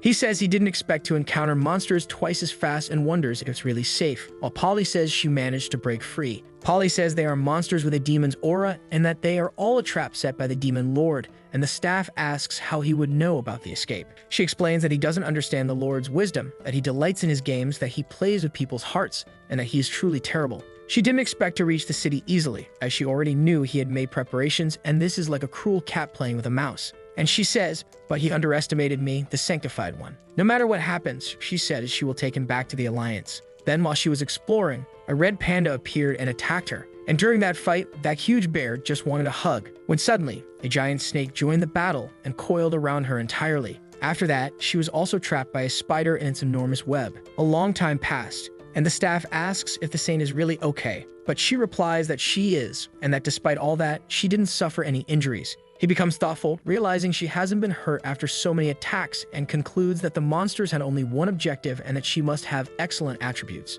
More time passes and night falls. The staff says, "Those are the walls, hold on a little longer. We finally reached the city." Jumping, she celebrates that they have finally crossed the forest and escaped from the Demon King's grasp, but he asks her to wait, and he falls silent as he observes the place. Looking at that enormous castle with shadows lurking in the distance, he says that they have just returned to the starting point, and with that the Sanctified One collapses to the ground. According to the timeline, the Sanctified One should have already escaped from the Demon King's control. The cannons were destroyed, the idiot Minos is handling internal affairs, and the defenses were dismantled. Everything's going well. Lucius wonders why he would go to the human world to bring final destruction, and he feels a bit strange not having the saint around. And he can almost hear her voice. Suffering. Polly says that he's a damn demon, and our hero, smiling, says, "That's it, it's her voice." The next moment, reality sinks in and he thinks, voice. Looking to the side, he sees Polly collapse on the ground. She cursed the Demon King because he intentionally gave her the illusion of escape, but led her into traps, capturing her in the end. Polly says, "Enough already, you prefer mental torture over physical torture, and this was all part of your plan to completely break me, right?" Unable to believe it, he questions how she was caught again and notes that she is the only one who actually enjoys mental torture. Bradley says that he did as ordered, focused on internal defense, and as expected, they captured this fugitive, all thanks to His Majesty's foresight. Our hero questions when he ever did or ordered any of that. Mental torture, traps, reorganizing defenses. Suddenly, he realizes that it was Freem and wonders when she arranged things this way. But pretending, he says that it was good and that Bradley acted well once again, that he truly is the trusted secretary of the king, and the man is pleased. Freem says that they also found and captured the holy staff that was with her and asks if she can execute Polly now, leaving Lucius surprised. The elf explains that this is the army's front line and that she can execute her publicly, or perhaps humiliate her before executing her, which would not only deal a blow to the enemies but also damage the church's influence.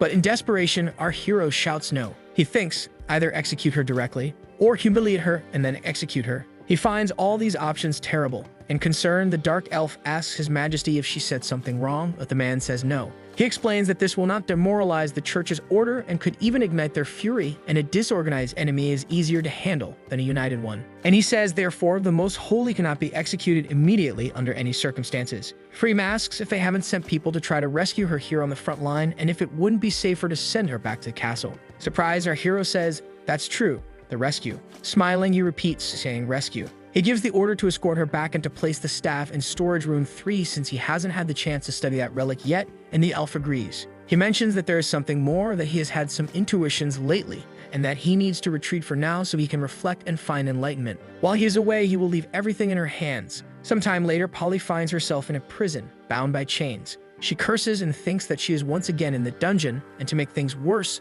they also took the holy staff. She says that these ropes conceal her divine power, and that if even a common goblin chief can contaminate her, she can only imagine what's coming next. And she adds, from the sanctity of the church. She imagines a bunch of goblins telling her to become the saint of all. But she tells herself that this is not the time to think about things like that she cannot give up yet. The creature asks what she is mumbling about, and if she really thinks she can escape, saying that the superiors are taking this seriously. And he says that maybe they'll get some benefits out of it too, laughing. He adds that she can forget about escaping because no one is capable of infiltrating the Demon King's dungeons, when suddenly, a powerful blow strikes the creature square in the face. The force of the impact sends him flying far away. The monster lies unconscious on the ground with the broken wall behind him. Polly, surprised, asks who it is, and the shadow of a hooded person appears. Amidst the confusion, a man in a mask and dark hood emerges. As he approaches, she calls out to him as Your Holiness. 15 years ago in the church, a girl asked who the Prince Charming was, and the sister said it was just a character and did not refer to anyone. She explained that every young woman would eventually meet him, and young Polly asked if she could meet him too then. That nun confirmed that yes.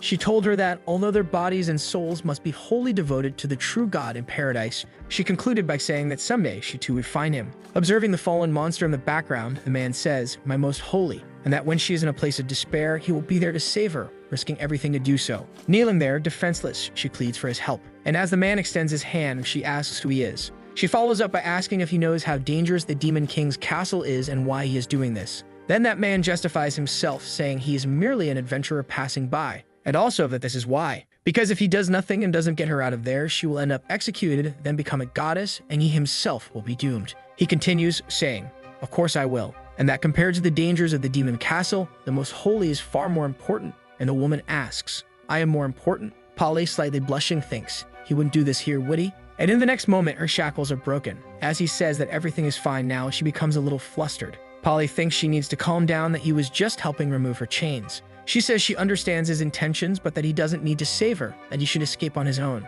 The man asks why, and she responds that he won't be able to escape if he takes her with him, that it's not worth risking his life for a disgrace to humanity like her. In shock, our hero thinks that he's trying to get her out of there, but she wants to stay. Touching her hand, he tells her not to worry, that no matter the danger outside, he will get her out of there. She turns red and seems enchanted by the situation. In her mind, she sees herself strolling with a man through a peaceful city, and in another moment marrying that masked man. She seems very calm and satisfied with the situation she is imagining. But in the next moment, she realizes something that leaves her extremely embarrassed. And turning completely red, she screams, asking what he is saying. But suddenly, in that euphoria, she steps on something and loses her balance. And she begins to fall, surprised, calling for help. But quickly, the man rushes to her and catches her in his arms. As she remains there with him, she thinks, I'm being held. And then he asks if she's okay while looking at her. Right there next to him, she becomes even shyer and says she's fine, thinking, he's so hard. She realizes that even just touching his body directly, he is as hard as if he were wearing armor, and he also seems really warm. She thinks that even though she's only touching his cold exterior, she can feel his warmth and his sunny aura.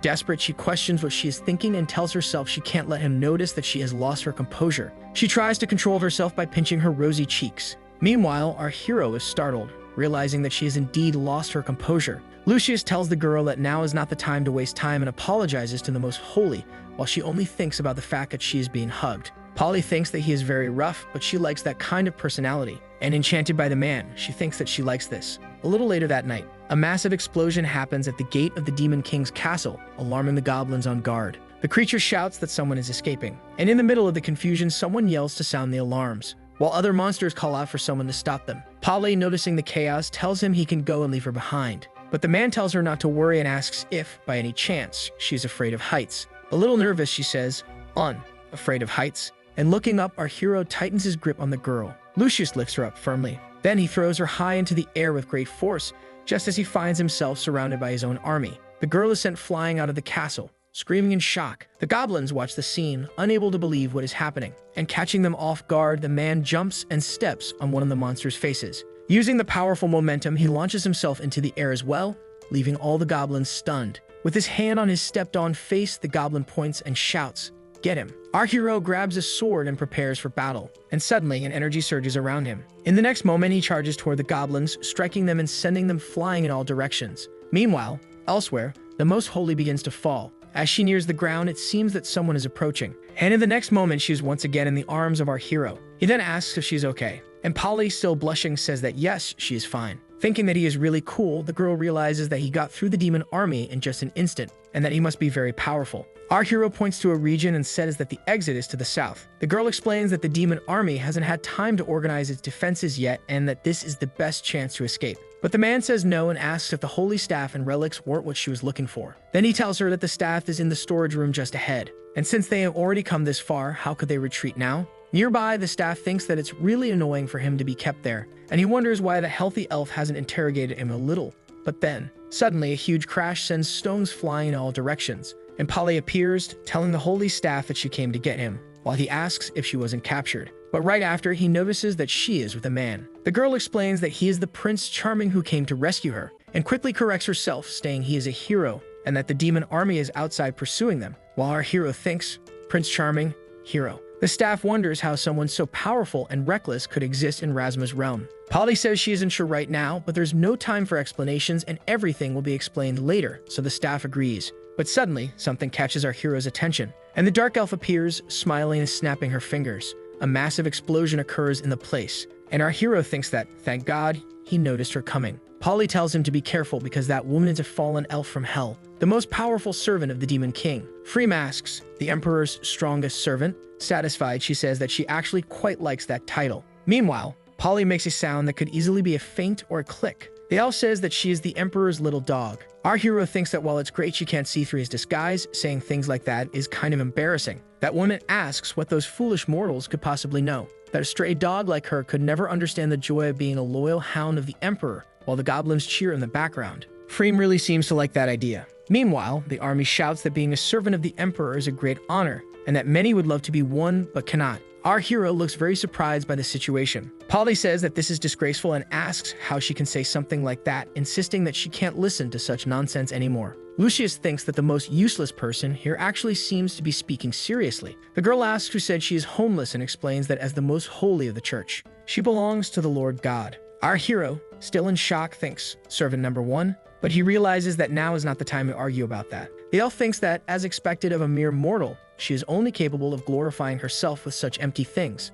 She adds that they must have some skill to have made it this far on their own, but that she doesn't care who he is because if he is here, he shouldn't think he will escape. She says that anyone who dares to offend his majesty must have their body and soul annihilated, and the girl remarks that she is an excellent swordswoman. And with a swift attack, she yells, die. Our hero notices that she is not as fast as he expected and wonders if it's because of power suppression. But in the next moment, he realizes that he completely forgot about the Most Holy. Looking to the side, he sees that she has been caught by the elf's attack and is now hanging upside down. Lucius wonders why, every time there are tentacles involved, she manages to make that face. While Polly remains hanging in a complicated position, our hero seems to be a little amused by it. The girl asks if the elf is also a mage, but he explains that this isn't magic, that this power is because she is a drow matron of sanctuary level, and since she is the character who gets closest to the protagonist, he knows her well. He thinks that drow elves are enemies of most elves in any plane, but unlike other elves, their society is filled with fear and cruelty. But the biggest difference lies in their faith. Drow worship Lolth,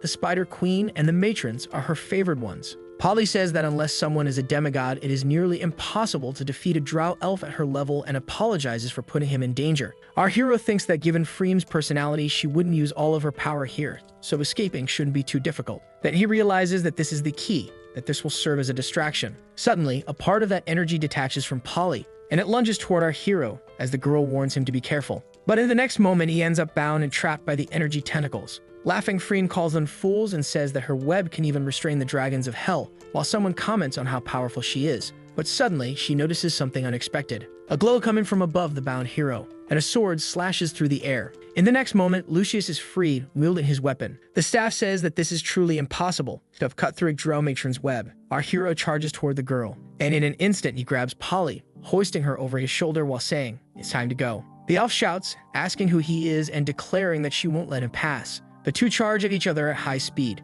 but in an instant, Freem seems to notice something, and at that moment she wonders why there is that terrifying pressure. And in the next moment, our hero passes by the elf, looking at her. leaving the woman in shock and frozen in place. Freem wonders if she's even still alive. While the goblins ask if she's okay, the elf replies that she is and that she will send people to track them immediately and wants a wanted poster made. She thinks that this is the first time in this plane that she has felt such powerful pressure and questions whether she is still alive because he chose not to kill her. Freem curses him and wonders who he could be, and since the saint is just a symbol, sending someone like him shouldn't have been worth it. A creature calls out to her and says they should inform the emperor and let him take action to eliminate those two. But suddenly he gets stomped on the face, and pressing him against the ground, the woman keeps him there. Freem, irritated, asks if they want to cause even more trouble by bothering the Lord and if they are trying to prove how pathetic they are. She thinks that he went straight to the saint's cell and also knew exactly where the staff was stored, even though the Lord decided that just yesterday. Suddenly, she realizes that there is a traitor among them, and he was able to intercept an order that was given just yesterday. She thinks that an infiltration of this magnitude is, without a doubt, her gravest negligence in her duty, and that she has no idea what kind of punishment His Majesty, the Emperor, might have in store for her. Far from the Demon King's castle in a forest, Polly says there are no more pursuers, and our hero says that they are safe now, while the girl adds that this is great. Thanking him, she asks how she should address him, and our hero says she can call him whatever she wants since names and codes don't matter. Enchanted, she thinks.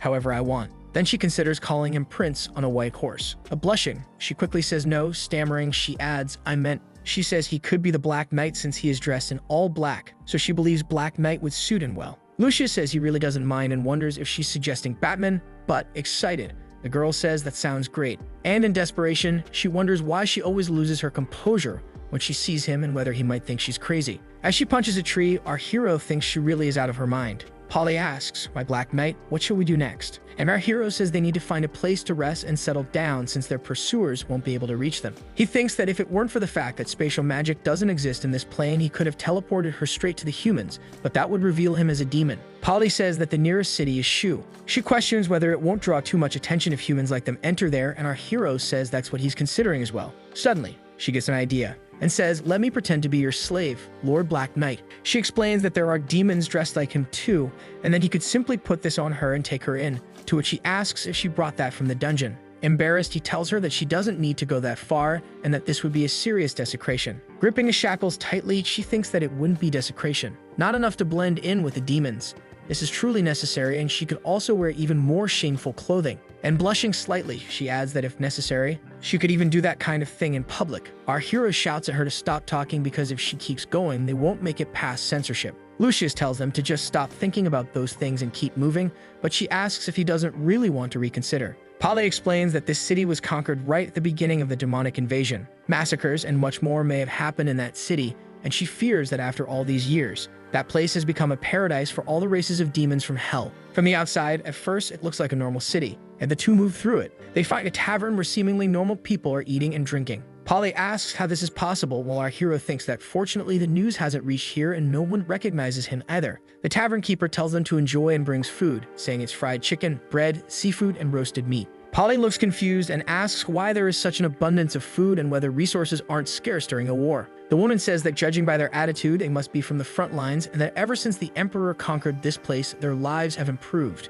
She asks why things got better and whether this wasn't once the fief of a noble viscount. Then the woman explains that when the city was ruled by nobles, they had to pay 40% in taxes, whether from agriculture or trade. Irritated, Polly asks how that could happen and how such a tax rate could be allowed. A man says she must be a noble who doesn't know the real world, adding that for those beasts, 40% was an act of great mercy. He explains that during the famine years, it went up to 60%, and they also had to work for free, and that his son even died in one of those forced labor jobs. The first thing the Emperor did was strip the Viscount of all power, and then he lowered the tax to 5%, and only then were their lives freed. Polly asks what happened to the Viscount and his family, and the man responds that they were killed, obviously. She sits down thinking that she understood this, that they were killed by the cruel and indiscriminately murderous demons. But the man corrects her, saying no, while lifting his mug. Everyone looks at the girl, smiling while she seems confused, and he finishes by saying that they themselves hanged him on a post one morning. Another day near a lake in the forest. Polly says that the demon army is truly terrifying and asks if what people want is to abandon the Order's alliance.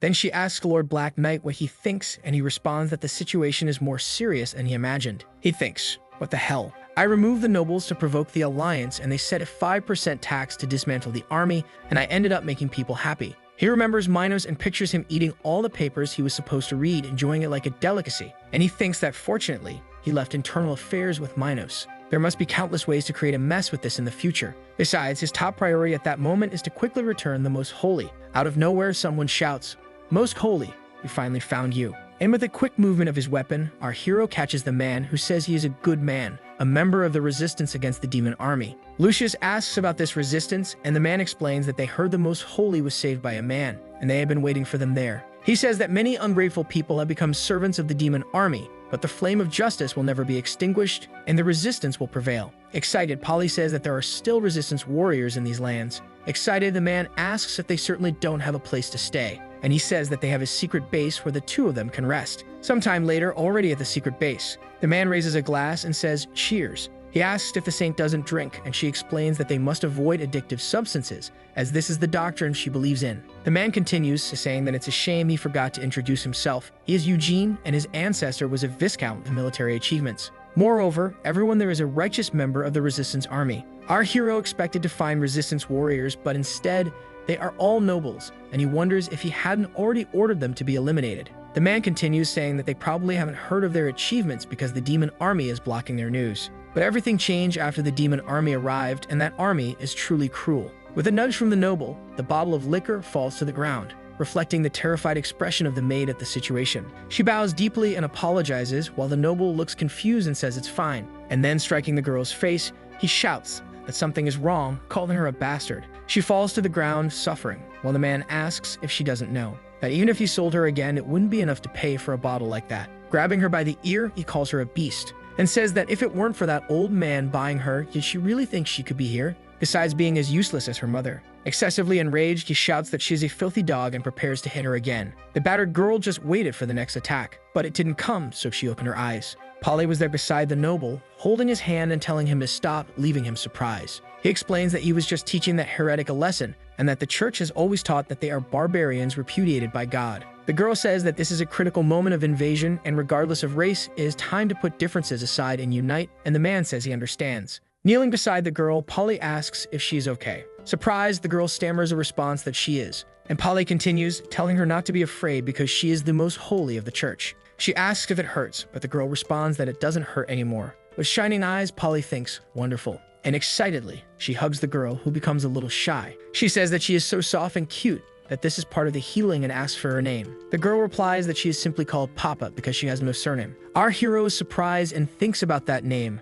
Papa, and he remembers that she is the cat girl Papa, a member of the hero's party that will defeat the Demon King. So that is the future demigoddess, while the happy girl says that it tickles. In the final half of the Demon King's game, a group of heroes will appear to defeat the Demon King. The cat girl Papa has high critical damage, strong attacks, great mobility, armor penetration, and magical resistance. And that a boss with transformation phases is the biggest obstacle that usually stops countless players. Our hero wonders if she and the heroine could be the same person, but he thinks not. Because in the game, Papa has white hair and different eyes, and this girl doesn't resemble the fierce one from the game at all. Maybe it's just the same name. Meanwhile, that resistance warrior watches with displeasure. He says that he can use his connections to send her straight to the border and asks her to stay a little longer and enjoy the hot springs. He adds that he is taking his leave now. Sometime later, already at the hot springs, someone seems to be enjoying a warm bath, but he thinks it's so frustrating because there is so little information he can remember. He recalls seeing Papa's biography when he played the game, but who actually reads the story carefully while playing a game. He thinks that hot spring scenes are actually quite frequent,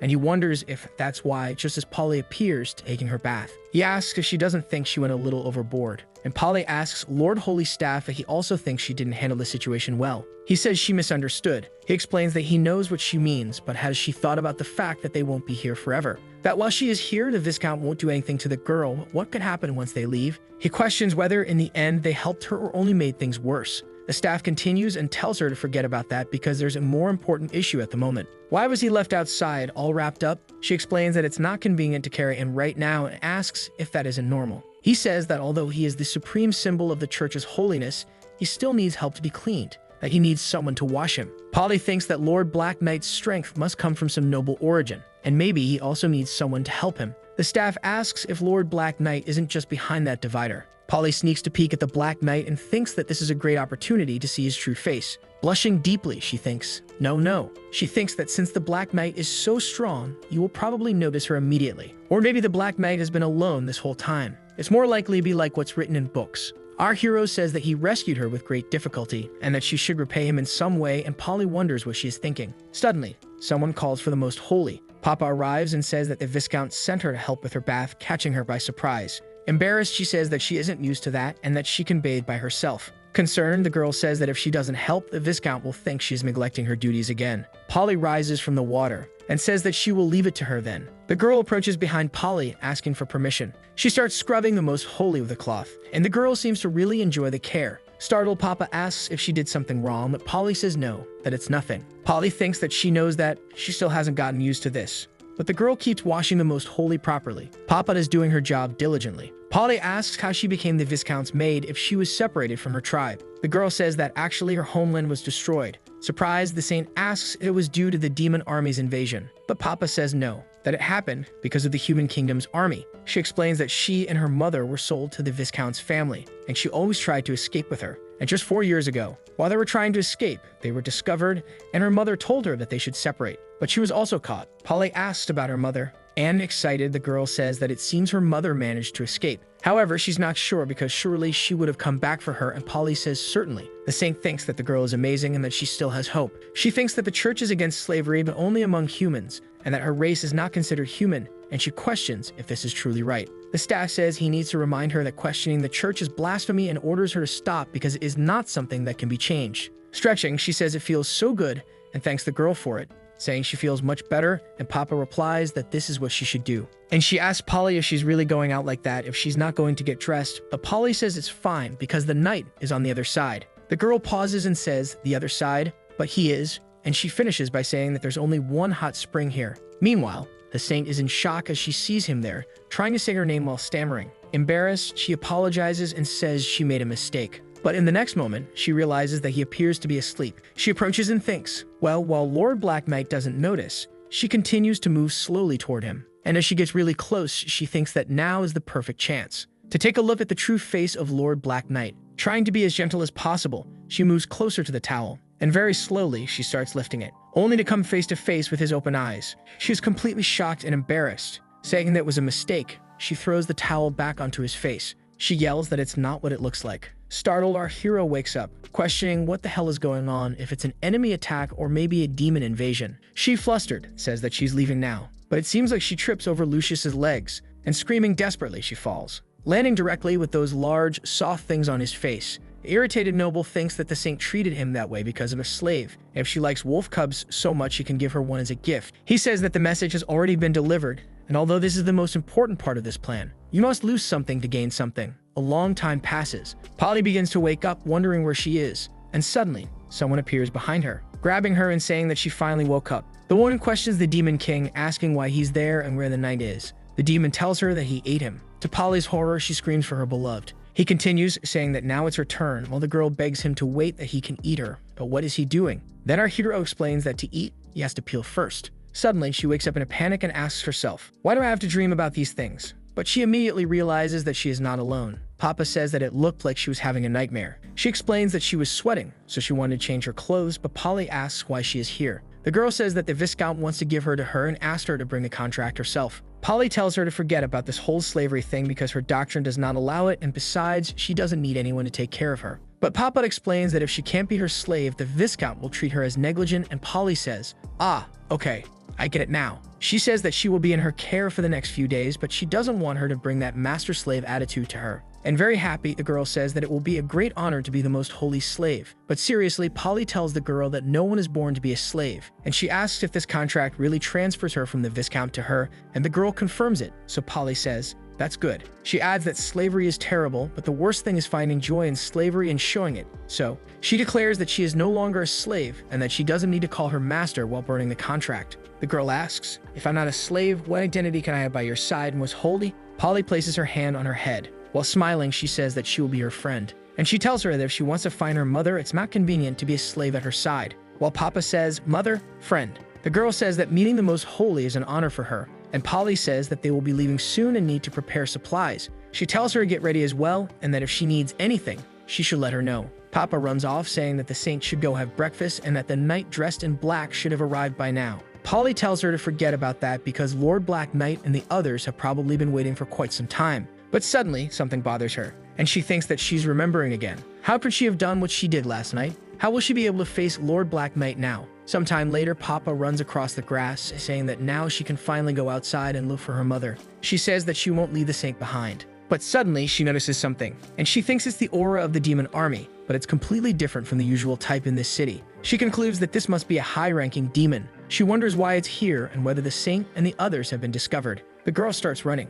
She thinks she needs to be quick and warn the most holy and the others about this. Arriving at the house, she throws the door open, and she shouts that the demon army has discovered this place, that they must hurry, but in the next moment, she is left speechless. The Viscount looks at her with a malicious expression, while she observes the three at the table. Polly, struggling, tells Papa to run, and she is terrified by something. 1 hour ago, the sun shone through the window, and at the table, the three of them ate together. Polly thinks that she is too scared to talk to Lord Black Knight and that he seems to have noticed what happened last night. She realizes that he is also silent and might be worried. Meanwhile, our hero is thinking about what was written about Papa's life, paying no attention to anything around him. The Viscount asks if he didn't like the food, but Lucius says it's great, though the soup has a different smell, and he asks if there's something special in it. Smiling, the Viscount says that it's just secret spices and that every noble family has his own recipes. Our hero says, "I see, and I must taste this flavor." Excited, Polly thinks that's it. He hasn't eaten anything since yesterday, and that if he eats now, he will have to remove his mask. But with a slight flick of his hand, our hero spills the soup over himself without revealing his face,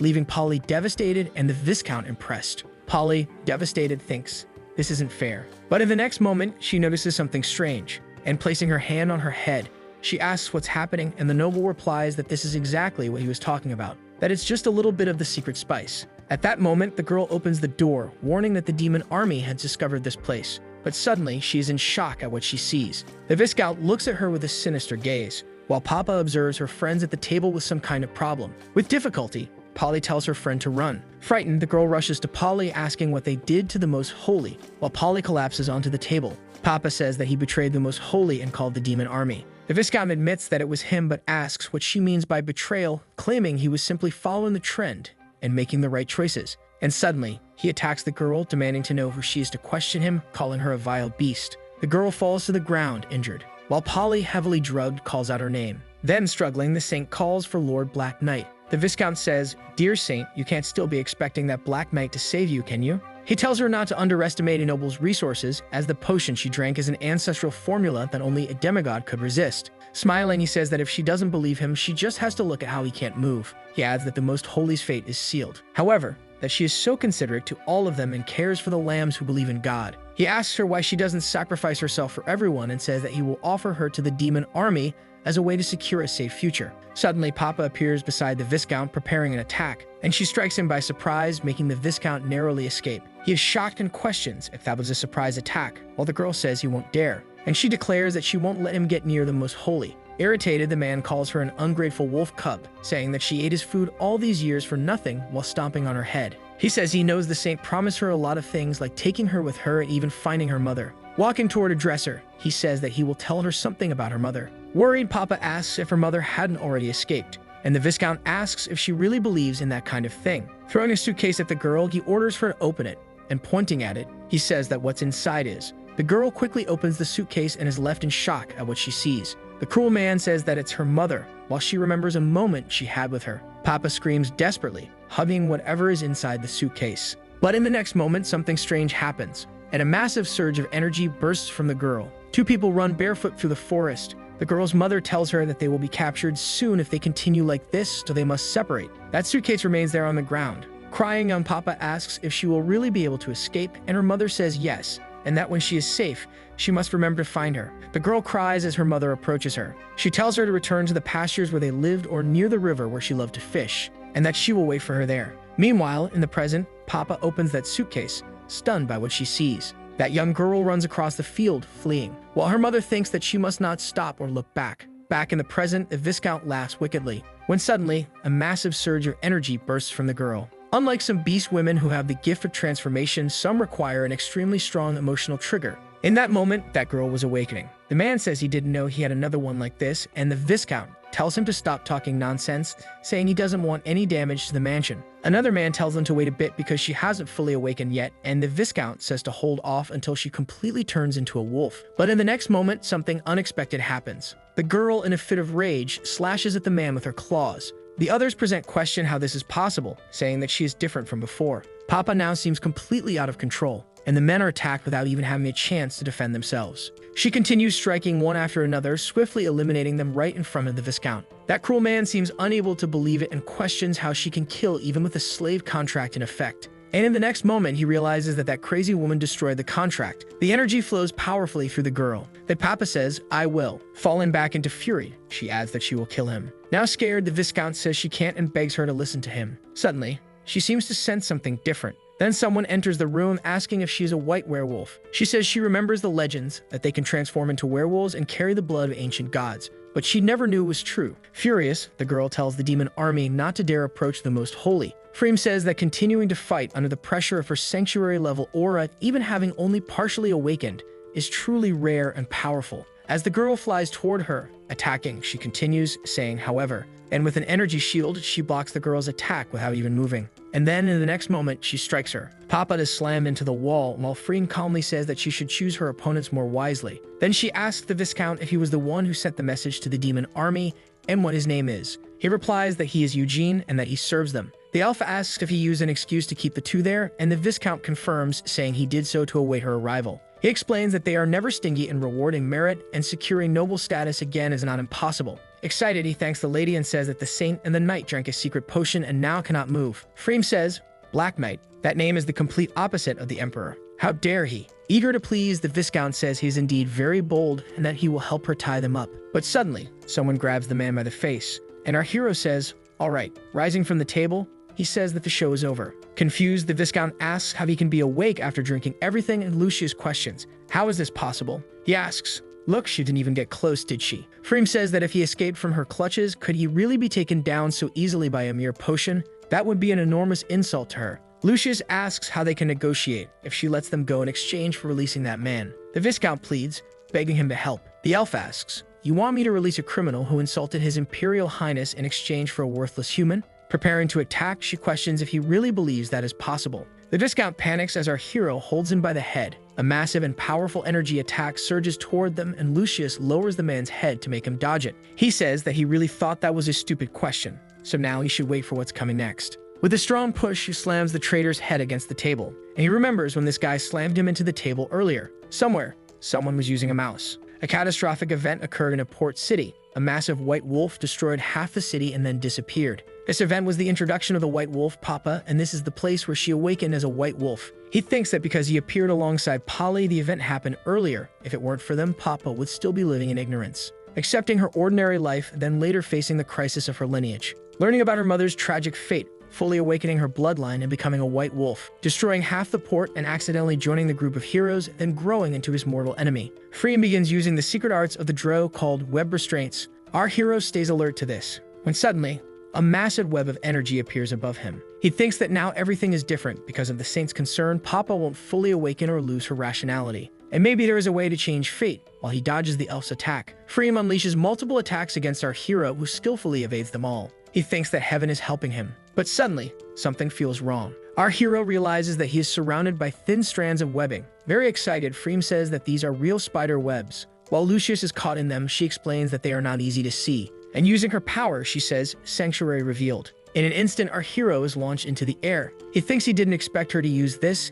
It's a frustrating combo chain made of unique control abilities. This is practically guaranteed death for enemies in the game. The elf apologizes for underestimating him before, saying that he is dangerous and that such a threat must be completely eliminated, that he is a worthy opponent for all of her strength. A colossal demonic spider appears before them. Immediately, it launches an attack on our hero. A cloud of dust and debris rises from where the impact landed. Freem shouts that it's impossible. Lucius recalls that this move requires an immense buildup of rage to be used, and holding the spider's claw with just one hand, he says that it looks like she is truly furious. Squeezing tightly, the claw begins to crack as he says, I'm sorry, Freem. Tearing off that piece of the spider, he says that he will find a way to make it up to her when they return. That he launches a powerful energy blast at the creature in front of him. The magical energy hits the spider dead on, and with a single blow, he shatters the giant spider. Freem is terrified, thinking how something like that could be possible with just one punch. How could there be an adventurer of this level in this realm? She realizes that she can't move a single step. How could this be real? And she wonders if she's afraid. But recovering the next moment, she thinks no. She is being suppressed within her own domain. Nearby, Polly remains unconscious, leaning against the table. He also says that this isn't a battle. It's like a child waving a wooden sword and being defeated by a master swordsman. She wonders what could be more humiliating than this. The Viscount, lying battered on the ground, asks what is happening, and our hero finishes the job he started. Then he picks up the most holy and places her on his shoulder, saying that they must go. With effort, she says that they're missing Papa, and our hero says he understands. Then he goes to the girl and lifts her by her clothes. A little while later, the window pane begins to crack, and our hero crashes through it, leaping far away with both unconscious girls in his arms. He lands safely on the grass outside. As the girl begins to wake up, still furious, she screams that she will kill them all. Lucius thinks that the Viscount is still alive and that filthy place still exists. This has already become an obsession for Papa. If they come destroy that place, Papa will continue seeking revenge. She will return, destroy the port, and become a demigoddess. So the end of this game is just beginning, and this is just a gamble,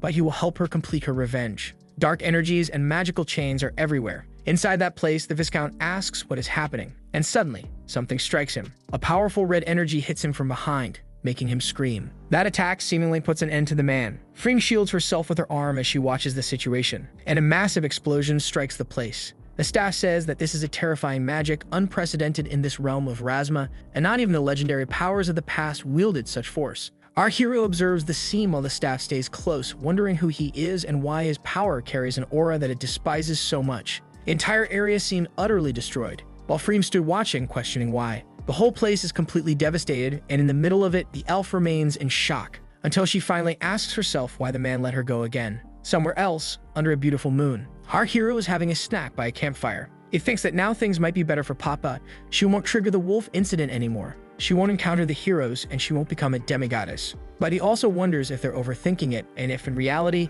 it would be safer to eliminate her once and for all. Our hero approaches the defenseless girl. Then he notices that she is smiling and saying, "Thank you." He stays there, watching her for a few seconds. But maybe he's just complicating things too much. He thinks that the saint will gain recognition for bringing the staff back, and the situation might stabilize just as it did with Papa, and that keeping her close to the most holy might seem like the best choice. Polly wakes up, calling for the Black Knight while he asks if the girl is awake. He tells her that they are safe now and that no pursuers will be sent after them, and that by the morning after the next day, they will reach Alliance territory. Additionally, that child is very injured, and he can only provide basic care here, and without divine healing, she will hardly wake up. Polly approaches and touches the girl, saying, "Papa." She thinks that she can only use a little divine power now, and it won't be enough to heal her wounds, so it looks like she will have to use that. Polly asks the knight if he could step outside for a moment, maybe take a walk for a bit. Lucius replies that even though they're safe now, there are still many uncertainties around and Papa might still be unstable, which could be dangerous. The girl says there's no problem, and she thinks that if it's the Black Knight, there really is no problem. Grabbing her clothes, she thinks. Then, she begins to undress. She slowly starts removing her clothing, while our hero looks utterly shocked by the situation. Lucius asks why she is taking off her clothes, and Polly explains that her power is insufficient right now, and only through intimate contact can she fully heal Papa. She clarifies that it's just an emergency, and since Papa is also a girl, there's no issue with it. But our hero says he didn't ask for details. Concerned, she asks if Lord Black Knight is okay since he is bleeding, but he says it's fine, and that he's going for a walk. Polly thinks that even though he turned away, she still feels shy, but she moves closer to the girl, opening her clothes, and embraces her, using all of her divine power. She stays there with her, focused on healing, thinking that the most important thing right now is to save Papa. They remain there, embracing for a few moments. As the girl, crying, says, "Mother." Polly asks the knight if he knows how the church treats beastmen, and our hero says he has heard a little about it. She explains that in her doctrine, this race is abandoned by all divine truth, believing only in evil, and they are expelled from all lands. But do they really deserve to be treated this way? And what about the children born as slaves just because their ancestors were slaves? Is that truly right? The staff responds sternly that this is stated in the doctrine, and that she cannot question it. Sometime later, she finishes healing the girl. Continuing, the staff says that they should stop arguing about this. Our hero says he doesn't know much about it, but he has always believed that all people were created equally. And Polly asks, all are created equal? But what kind of equality? He explains that if they acknowledge that everything in the world was created according to the true will of God, then everyone would be equal in his eyes. Polly asks, kings and popes would be equal to slaves? I can't comprehend that. He asks, if they aren't equal, then how could the true God be just, most holy? The sky nourishes both the tree and the grass, and maybe for them it is their God. But does the sky distinguish between trees and grass? He continues, saying that if rain is truly God's gift to this world, then rain is just. The staff says that this is blasphemy, that these are the words of a demon from hell, and that not even demons would dare to speak such things. Polly seems to have understood something, and approaching the man, she says, Lord Black Knight. She questions him about what he means. She explains that although she feels a depth in his words, she still has some doubts. Our hero says that instead of having doubts right now, she should go put some clothes on first. Realizing the situation, she turns completely red. She suddenly grabs the man's head and hurls him far away with a single throw. As he bounces across the grass, she apologizes. Desperate, she asks herself what she just did. Worried, she asks Lord Black Knight if he's okay, and the man replies that she should just let him lie there for a while. Our hero explains that if they hurry, they can reach the Alliance territory the next day. He tells her that this is a secret piece of military intelligence from the demon army, and he will give it to her first. While she wonders, military intelligence? That the demon army has stationed most of its troops there, and avoiding those locations might turn the tide of the war. Polly asks if those places aren't kind of useless. Why would the demon army heavily defend that region? Proudly, he thinks that's exactly it, that he arranged all of this, and he keeps wondering why he is giving her such important information. Could it be because the Lord Black Knight will not accompany her to the Holy Sanctuary? Lucius curses the situation and wonders if he should go to the Holy Sanctuary and surrender himself. Then he says that he will go only where he must, and that there is no need to track his path as he is hidden among the crowd, and that maybe one day they will meet again, or maybe not. The night passes, and during the day, the group continues on their journey. They travel, enjoying their time together. Then, at one moment, our hero calls out to the Most Holy and tells her that they have reached the end of their journey. The two girls walk forward and approach the city gates. A soldier orders them to stop and asks who they are. Then Polly explains that there is no problem. She is Polly, the saint of the church, and this is her friend Papa. And smiling, she says that over there is Lord Black Knight, but then she realizes he is already gone. The soldier asks how it's possible that she is the Most Holy, and another soldier whispers that it could be. But the man orders him to stop talking and says that while they wait here, the other soldier will go report it. Smiling, Polly tells the girl not to be afraid because this is the Alliance's base and they are safe now. The soldier apologizes for not believing them right away and explains that this is the war front and behind them are their homes, but Polly says she understands. Grabbing the staff, she says that if this can help prove her identity, this is the sacred relic she recovered from the demon castle. This is the sacred staff of Eugene. The soldier asks if she really expects him to believe that this is the sacred staff, while Polly admits that it does seem a bit hard to prove. And suddenly, something surprises the soldier, as Polly casts a spell in her hand saying that then he should recognize this sacred magic. Amazed, the soldier says that this is truly divine magic from the church, and that it seems she really is the Most Holy, he says with a determined look. The gates behind them open and several people appear, asking where Polly is. Excited, she recognizes Professor Lockle and says that she never thought you would be there, that it has been a long time, and that he was her history professor. As she explains that it has been a long time since he was her teacher, the man suddenly casts a divine spell of great suppression. That magical energy flies toward the girl, who asks what he is doing. The staff asks if that is a spell meant to seal all divine power, and as he is being deactivated, he thinks that this might be the case. Lothal shouts that she is the criminal Polly, betraying the Alliance and serving the demons, in addition to committing countless heretical acts, causing the fall of the fortress. She says that this must be a mistake. How could she serve the demon army? And that the sacred staff can prove her innocence. The man declares that by this order, she's under arrest by direct decree of the Holy Inquisition of the Church. Furious, the girl charges at the man, ordering him to let the saint go, while Polly tries to stop her. The girl shouts for them not to hurt Papa as the man firmly grips her by the neck. He continues, saying that on top of everything, she is conspiring with a beast woman. That man orders them to take care of the two criminals, and some time passes after that incident. Polly is locked in a cell, and she thinks that after finally escaping the Demon King's army, how could she meet such an end? Someone appears and asks if she is still trying to explain herself. He tells her that she was declared a traitor a month ago and that the one who truly recovered the staff was Doroth. Irritated, the soldier says that because of her betrayal, his family fell into the hands of the demons, including his sister, who is only 11 years old. Polly tries to say that she didn't betray the Alliance and questions how Doroth could be a saint. She was just a reserve saint. Someone appears and asks if Sister Polly is surprised, saying that she was really happy to see her again, but that this meeting is truly ironic. The soldier asks why Saint Doroth is there in person,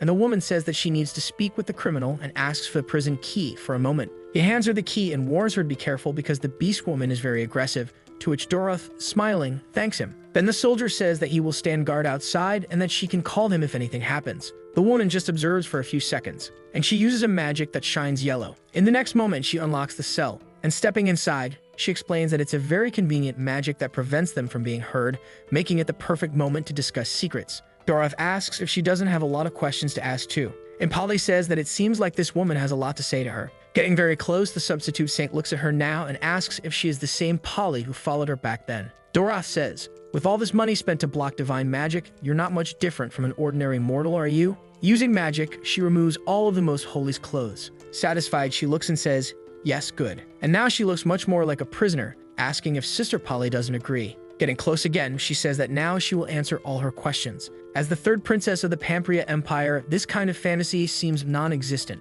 Her mother, who she never knew, was supposedly a servant in the castle, and she was born from a drunken mistake of the emperor. Since birth, she was branded as a disgrace and a bastard child, and the only future she could have was to be forced into the church to serve God as a nun. But she never gave up. She climbed step by step until she entered the holy city, and then she was chosen as the reserve saint, having a chance to become the next saint. But in the end, the church knew who she was. How could they allow a member of a royal family to rise in the church? The church could become a tool. So she was deceived by fate once again, and she was defeated by it because of her birth. A massive explosion occurred as Doroth watched. It was the demon army invading. The waters churned, and the rules of the old system collapsed. To survive, the church, the human nation, and other races united. And at that moment, she, the abandoned pawn of a royal family, suddenly found her role becoming very important. The princess of the empire became the most holy of the church, and the pope gained support from secular forces in those times of crisis. And the empire nailed her as a stake into the church, a church they had been unable to infiltrate for hundreds of years. The world needed a saint, and the saint fulfilled the mission of infiltration. Recovering the artifact would make her the princess of all.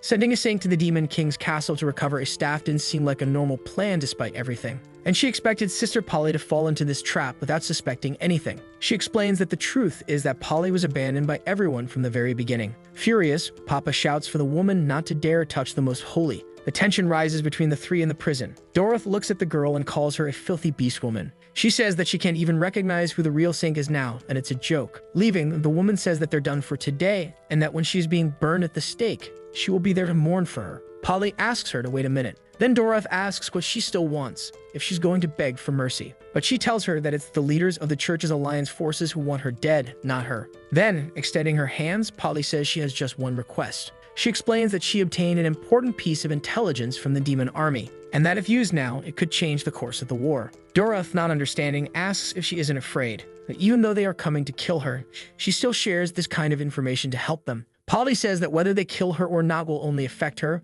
but if the demon army can be stopped, its effects will cease throughout the entire realm of Razma. Looking down from his palace, our hero says that he is the king, and that he's finally back, and the saint should no longer be in any danger now, especially with the information he gave her. She will be canonized on Earth for the exceptional contribution she made, and he has returned to his homeland, making it a double victory. Letting go of his cup of wine, he thinks, however, it is still too soon to celebrate that he suffered a major defeat while undercover and the castle must be in terrible condition. He heads out of his chamber, and right at the door, the elf is bowing, congratulating his majesty on ending his seclusion. Somewhat surprised, our hero asks what Freem was doing there. Exalted, she says that she wishes for death, that she failed to keep prisoner Polly in custody and allowed her to be rescued. So she had planned to tie herself up and wait there for her punishment, but apparently it's quite difficult to tie oneself up. Our hero approaches and tells her that it's not her fault. He says that an enemy she could not stop is not just an ordinary person, and that he underestimated this plan. He did not expect someone so powerful to be there. As they are talking, someone else approaches.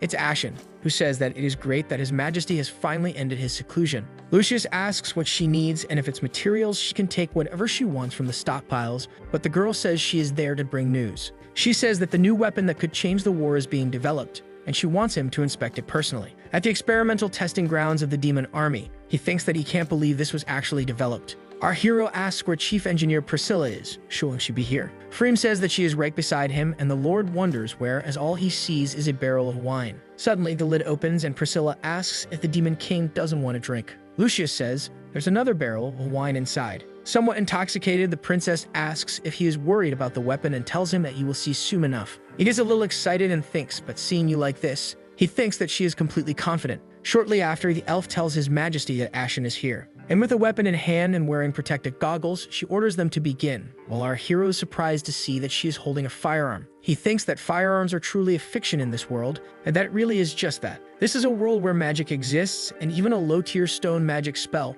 can have the same effect as a modern weapon. Furthermore, experienced adventurers can easily cut bullets with their swords, and can even wield them faster than a bullet moves. Not to mention that the Allied forces wear steel armor, which these so-called firearms wouldn't simply be able to penetrate. He wonders if this is the result of all her hard work, that she recreated it exactly based on the blueprints. However, even though she made this piece of junk, he will evaluate it as a divine artifact. Ashen prepares to fire that device, and as she pulls the trigger, a massive explosion erupts in front of her, leaving everyone around completely astonished. Excited, the girl says that under the chief engineer's guidance and with some of her own adjustments, they created the super weapon that will end the war. Shocked, the princess mentally questions the girl, who insists she only made a few small adjustments to the weapon. Meanwhile, our hero, terrified, wonders if she is actually calling it a firearm. He approaches the girl and says that this was very good and asks if this is it, leaving her a little confused. Ashen says that with Pacifist, she wants to improve the weapon, since this one only fires 7 times to end the war quickly. Lucius is stunned by this. She continues, explaining that because of this, she developed another one. And 2 goblins arrive, carrying a massive weapon. As our hero, horrified, thinks that this is progressing way too fast. Ashen says that without the chief engineer's ideas and her inspiration, none of this would have been possible, so everything is thanks to Chief Priscilla. Lucius, panicking, thinks, not me, don't say such nonsense. The elf says that she doesn't know why His Majesty entrusted such an important task to the 2 of them, but the fact that they succeeded proves that his foresight is unparalleled. Freem says that she didn't report anything because she wanted it to be a surprise for His Majesty. Lucius says that he thinks something like this cannot be mass-produced, but she continues saying that 100 have already been produced and sent to the battlefield, to the terror of our hero. And that, according to the Lord's defense instructions, all of them were sent to the 2 locations he organized. Feeling a little calmer, he thinks that those are the 2 unimportant places he arranged, and then he gave all the information to the Saint. He now believes that absolutely nothing can go wrong. That was when he was arriving at the Alliance City and handed that paper containing data about their military intelligence to the girl. And later, when the Saint said she only had one request, explaining that she had information that could change the tides of war, and Doroth asked why she wanted to help if they were going to kill her. Sometime later, at one of our hero's strategic locations. In that forest, there are some signs of combat. Some birds fly over an area devastated by a weapon, and the scene shows that there was a true massacre of the human army. In the afternoon in the Alliance City, Doroth asks how she knew that the human army was in that specific place. Worried, Polly asks what happened. She explains that the general, along with 100,000 men, dwarves, and elves, fell into an ambush and were annihilated, with only a few escaping through the trees. The Saint is in shock upon hearing that it was 100,000. Exalted, she says that she gave her the military intelligence data and asks why she continued opting for that route, saying that this is over. Doroth says that she properly delivered it, but the human army received support from the other races, and that was the best route besides the fact that they did not believe in Polly. In the end, the marshal died in battle, and the elven princess is missing. She thinks this was not her fault. She continues saying that this was not her fault, but knows that someone will have to take responsibility for all of this. Doroth undoes her magic. As someone approaches, she says that she cannot imagine how Polly could do something so vile. And the guards watch as she asks what they turned her into inside the demon army's castle. She questions why she gave them false information and says that Professor Lockle thought she still had some conscience. Doroth says she believed in her. She continues saying that she believed when Polly said there would be no demons there, but there were thousands. The marshal was brave, but after days, they perished. She says that they all died at Polly's hands and concludes that for all her crimes, many murders, treason, and crimes against humanity. Doroth says, the Inquisition and the Alliance forces sentence you to death, and the execution will take place in 3 days. Elsewhere, someone asks for wine, and sitting on a barrel, Princess Priscilla asks for more drinks. Our hero says that he knows her good intentions and the contributions she has made, but insists that she must continue taking care of herself. She tells him to stop rubbing salt in her wounds, that he has already won this game, and that she has accepted serving in exchange for being able to drink as much as she wants. Exalted, she says she could let the world burn, and she wouldn't care. Our hero thinks that she cannot rebel and that she should use that brain of hers to create some devious schemes. But he says that he knows she worked hard and that she can now step down from the weapons department, and that he will leave the position of chief engineer to Ashina, surprising the girl. He says that he grants her the city of Granville as her territory and that she can now go rest there. With a map, our hero points to where the city would be. Shocked, the girl asks if he is really giving her a territory on the border and thinks that it would be easy to escape from there, wondering if the Lord thinks she wouldn't do it. But the Lord confirms it and thinks that it's better if she runs. After all, if the 2 of them stay there a few more days, they will probably build a war tank. The Dark Elf calls for Her Highness. She says that, as expected, the Alliance sent 100,000 soldiers to that area, and they were ambushed by the demon army, and that the machine guns they developed played a crucial role in that battle, eliminating more than half of the army in an instant. Very excited, the Dark Elf celebrates. Something happens to Princess Priscilla. She doesn't seem to be feeling very well, and she keeps getting worse and worse. As the princess slides off the barrel, the elf says she simply is. Our hero says that she is just very happy, and the worried elf calls for His Majesty. But he explains that she doesn't need to worry because those are tears of happiness. He questions why the allies did this after he provided the strategy through the Saint. Even more excited, the elf says she has even more good news, and our hero, nearly having a heart attack, asks more. The Alliance has considered the Holy Human a traitor and will execute her publicly at the stake. Our hero and the princess are absolutely shocked by the information, while Freen calls for His Majesty, who shows no reaction. He says that he has had visions and will remain secluded for a few days, and that the army's decisions will be left to her and the Minotaur, while he thinks about how he will save the saint. As the soldiers bring the saint, someone asks if that is Polly and why she betrayed humanity. Someone throws a stone at her and shouts that she is an evil woman. And a man shouts that his brother died on the battlefield because of her. Doroth thinks that no one knows about Sister Polly, that people are ignorant, and that now they will only remember Doroth as the saint, and that she will be forever thrown into the trash bin of history. A man asks if that is Doroth, the one who infiltrated the demon castle and made fools of them, saying he heard she brought back the sacred artifact.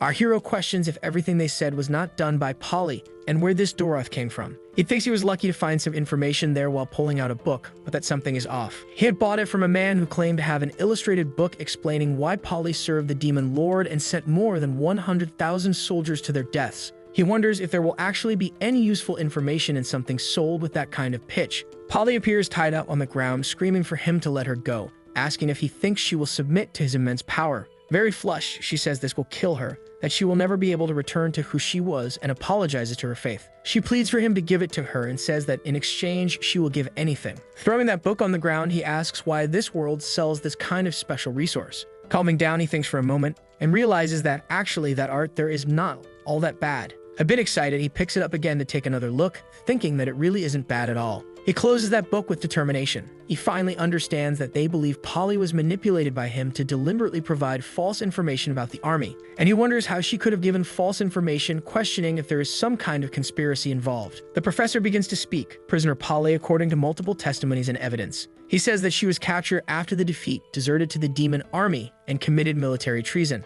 leaking military intelligence multiple times as well as capturing and torturing many soldiers. She competed for the position of saint and committed multiple murders of church clergy. Additionally, she researched necromancy, curse magic, and other heretical spells while she was a saint. The bored nobleman says this is just a formality and asks why it's taking so long, while another orders them to burn her already. The man adds that the prisoner confessed to all her crimes and that she is now sentenced to be executed at the stake. Polly questions the confession. She screams, asking if they are referring to the forced hand marks on her wrists. She says she does not recognize these accusations and will never repent for an unjust charge, stating that she never betrayed her faith and never will. Using magic, the professor commands her to be silent, restraining her with a series of magical chains. Then he continues and says, "Polly, for the sake of the world's justice, you must die here," and he throws a burning piece of wood in her direction. At the next moment, a massive lightning bolt crosses the sky, frightening all the villagers. The professor questions why it suddenly started to rain, and people ask if perhaps God does not want her to be burned. But the man insists and begins to use divine art, and he casts magical fire at the girl. Then Polly starts to be engulfed in flames. Our hero thinks this is a farce, that a simple investigation would reveal many holes in it, but no one cares while people are being manipulated. Besides that, the demon army is already at their doorstep, and they are still concerned with internal conflicts. Lucius thinks this is his cue, and that he will get the Sing out of there and train amid this chaos. In the middle of all that confusion, our hero advances toward her. Suddenly, something catches his attention, and a sacred light appears, making him realize that it is an omen of defecation. A sacred light fills the skies. The professor asks how such an amount of divine power is possible. From the pyre, Polly calls for Bishop Lockle. Immediately, he kneels before her. Stammering, he says that he is there. She asks if he thinks this reign is right and just. Still stammering, the man responds that yes, it is right and just, for it does not discriminate and falls on both the rich and the poor. Polly says that this is not true. Rain is just, it falls on the poor and the rich, but it is not just because it falls on the rich and the poor. It is just because this world it falls upon is not just at all. A massive divine energy mixed with fire emerges on the platform. A beam of divine energy descends from the sky onto Polly, and she appears, overflowing with that energy, wearing divine armor. Flying with her 6 angelic wings, she says, "I will judge this." And she declares that this world. Terrified by the situation, the nobles ask what this is, and the professor says that she's a fallen angel. Polly calls for Bishop Lockle. Pointing her divine sword at the man, she says, "You." Meanwhile, the man falls into despair. Then she declares that he is guilty, utterly destroying him. Immediately after, she points her weapon at the table where all the nobles sit and says, "All of you." They scream for Polly to wait, saying there must be some mistake, that she doesn't need to worry, for her name will be cleared and she will remain the saint. Without showing any reaction, Polly simply declares that they are guilty and annihilates them mercilessly. And she continues saying, You two, all of you are guilty." She declares that whether they belong to the demon army or the alliance army controlled by the unjust, all will be subject to her judgment. She calls for every unjust person still standing to run far away and spread the word of her judgment so that all may hear. She tells them to tremble for their sins and flee in fear of her. And she adds that those who are merely deceived by falsehood. A wounded soldier looks at his injuries, as she says that those who believe in justice and righteousness may remain here. Pointing her weapon toward the sky, she declares that she will establish paradise on earth. From the church balcony, Doroth says that everyone has gone mad. She shouts that she will not run and that she does not fear her, for she is the saint, the one who should have become an angel. It should have been her. Suddenly, a soldier strikes her from behind. Lifting her into his arms, he apologizes to Lady Doroth. Our hero questions why she became a goddess. She did not suffer fatal injuries, yet she still spontaneously became a six-winged angel. He assesses the situation, thinking that she is a dark angel, something that does not appear in the normal game, and furthermore, she wants to fight against the Alliance as well, which is great. And that it seems this will not be a bad ending. A third force has emerged from nowhere, one capable of fighting against the demon army. But he calls for the saint and wonders if the abyssal aura he possesses can be hidden from her. Polly notices that the Dark Knight Lord is also there and thanks him. Our hero says that she does not need to thank him, for this time he was not the one who saved her. But she says that she is not talking about that. She says that now she understands what he meant, that everything in the world was created by the will of God. So all men are equal, and thus all had the same rights. She states that all men were created equal, and that this makes perfect sense, that this is the supreme truth of this world. Our hero is surprised by all of this. Exalted, she declares that, guided by his words, she will create paradise on earth where all will be equal, with no distinction between the poor and the noble. Regardless of whether they are humans, beastmen, dwarves, or anything else, all will live together equally. And she tells the knight that they will build it together, that they will overthrow both the allied and demon forces, and beyond that, he will be the father and creator of this paradise on earth. Our hero wonders if she cannot see his abyssal aura and thinks that her current state must be an unlocked state from the game, but he questions the black wings. Polly asks if that is not possible. She apologizes if she was rude, for he must have his own concerns and may not be able to agree to her selfish request. But in the next moment, he takes her hand and says no. Bowing, he asks for permission to join her in completely expelling the demon army from these lands, declaring that he will fulfill this duty. He explains that he cannot stay there because he has an information network with the demon army that could provide her with intelligence.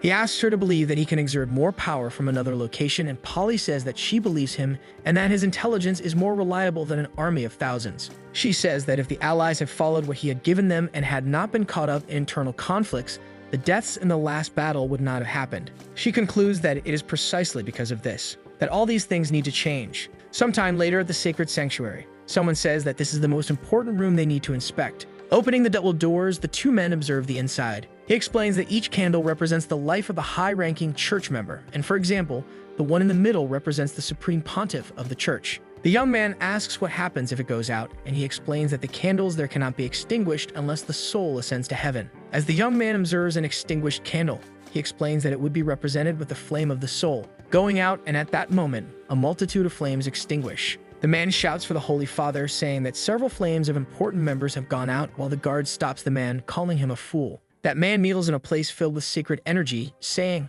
"Holy Father," and he asks if this is the trial that he has set for them. Far from there, at the Demon King's castle, Freeman watches from a balcony, thinking that it is a grand display of magic, that it is the aura of a demigod, and wonders if another demon emperor has come to this plane and why there was no prior warning. Determined, she says no, and turning around, she says she needs to send someone to investigate what is happening and inform the emperor. Elsewhere in the Dwarf Kingdom, a man says that the cannons used by the demons were produced by the noble clan and questions whether the princess betrayed them. But the other man says that it is slander. Someone strikes the base of a weapon against the ground, making a loud noise. King Haim commands the two fools to stop arguing, stating that in such a situation, he will order an investigation and the truth will be revealed. Bowing in respect, the two men say, "As you command." But suddenly, something seems to happen there, and the ceiling directly above the king begins to crack. He thinks that is a very powerful dark aura and asks if the ancestors have abandoned them. Meanwhile, in the city of Raglan, someone asks if the demon lord has really taken that place. A young man asks his father how he knows this, but he explains that he does not know, only that he has heard that she is an important figure and participated in the war. Frightened, the boy questions the document that says she is a person worth 10,000 troops and asks if she could be a man-eating demon. Suddenly, someone shouts that the lord has arrived, and another voice says, well, my dear subjects." Waving, she says that it is a pleasure to meet them, that her name is Priscilla, and that she is the new lord of Granville. The young man looks somewhat confused at the girl. People ask who that child is, and another warns to be careful because she might eat him first before anyone else. The older man asks if she is Princess Priscilla, and laughing, the girl says that it has been a long time since she heard that, but that was her past identity. And she adds that they should remember that her current identity is Chief Engineer of the Demon Army, also His Majesty's Chief Brewer, a great contributor to the last battle, and Lord of Granville. The two men exchange confused looks. Meanwhile, elsewhere, someone shouts, "What?" Priscilla says that the former noble collected taxes 90 years in advance and that there is no more oil to squeeze. The man confirms that this is precisely the situation. So she says that she is not there to make money and that she will exempt everyone from taxes for the next 3 years. And the man asks if this is true. She says that this place is rich in minerals and that she will personally help in the mines and improve the smelting process. She explains that they will work 4 days and rest 3, and in addition, they will receive payment from the jewels she brought and even have rewards. Out of nowhere, the two men fall to their knees in front of her, and bowing they exclaim that this is divine and that she is a true angel, an actual angel. The young man asks if they should talk about the remnants of the last battle, but the elder says that such kindness cannot be repaid and that this will be great for her. Curious, Priscilla questions what this place of the last battle is. Sometime later, in another location, a woman seems to be panting and struggling to sneak through the forest. In the forest, a woman leans against a tree to rest. She questions what happened, what they are fighting against, and whether that firepower is the main force of the demon army. Then she stands up, thinking that she needs to get out of there and that there is a nearby human city. They must have sensed her presence and she might find shelter there. She continues advancing through the forest, wondering how the demon army managed to find that place first. Suddenly, Priscilla appears nearby, armed, and the elf is startled as the new lord strikes the tree where she had been crouching, hiding. With a huge crash, the tree falls and the elf has nowhere left to hide. She asks who she is and how she managed to cut down a tree so easily, if she is some general of the demon army. Priscilla says, "Oh, who is this? A person with pointy ears? I remember seeing you before." Excited, she asks if she is Queen Helveman of the pointy ears, and the woman asks why the princess is there. Then Priscilla asks if she is an idiot. She explains that of course, it is because she became the Lord of Granville, appointed by His Majesty the Demon King, and that she is an enemy disturbing the peace. Then the elf says that she understands and that Priscilla has betrayed the alliance. And she adds, "Although I don't know why, don't you think you're being a little too confident?" While using her magic, the elf says that both of them are rank 9, but the forest is the elf's home. Priscilla smiles and asks rank 9. She strikes her axe against the ground, and very excited, she smiles at the elf, asking who told her that she is rank 9. The elven queen is surprised and says that this is rune power. Priscilla says that she knows a little about it, explaining that since dwarves cannot use magic,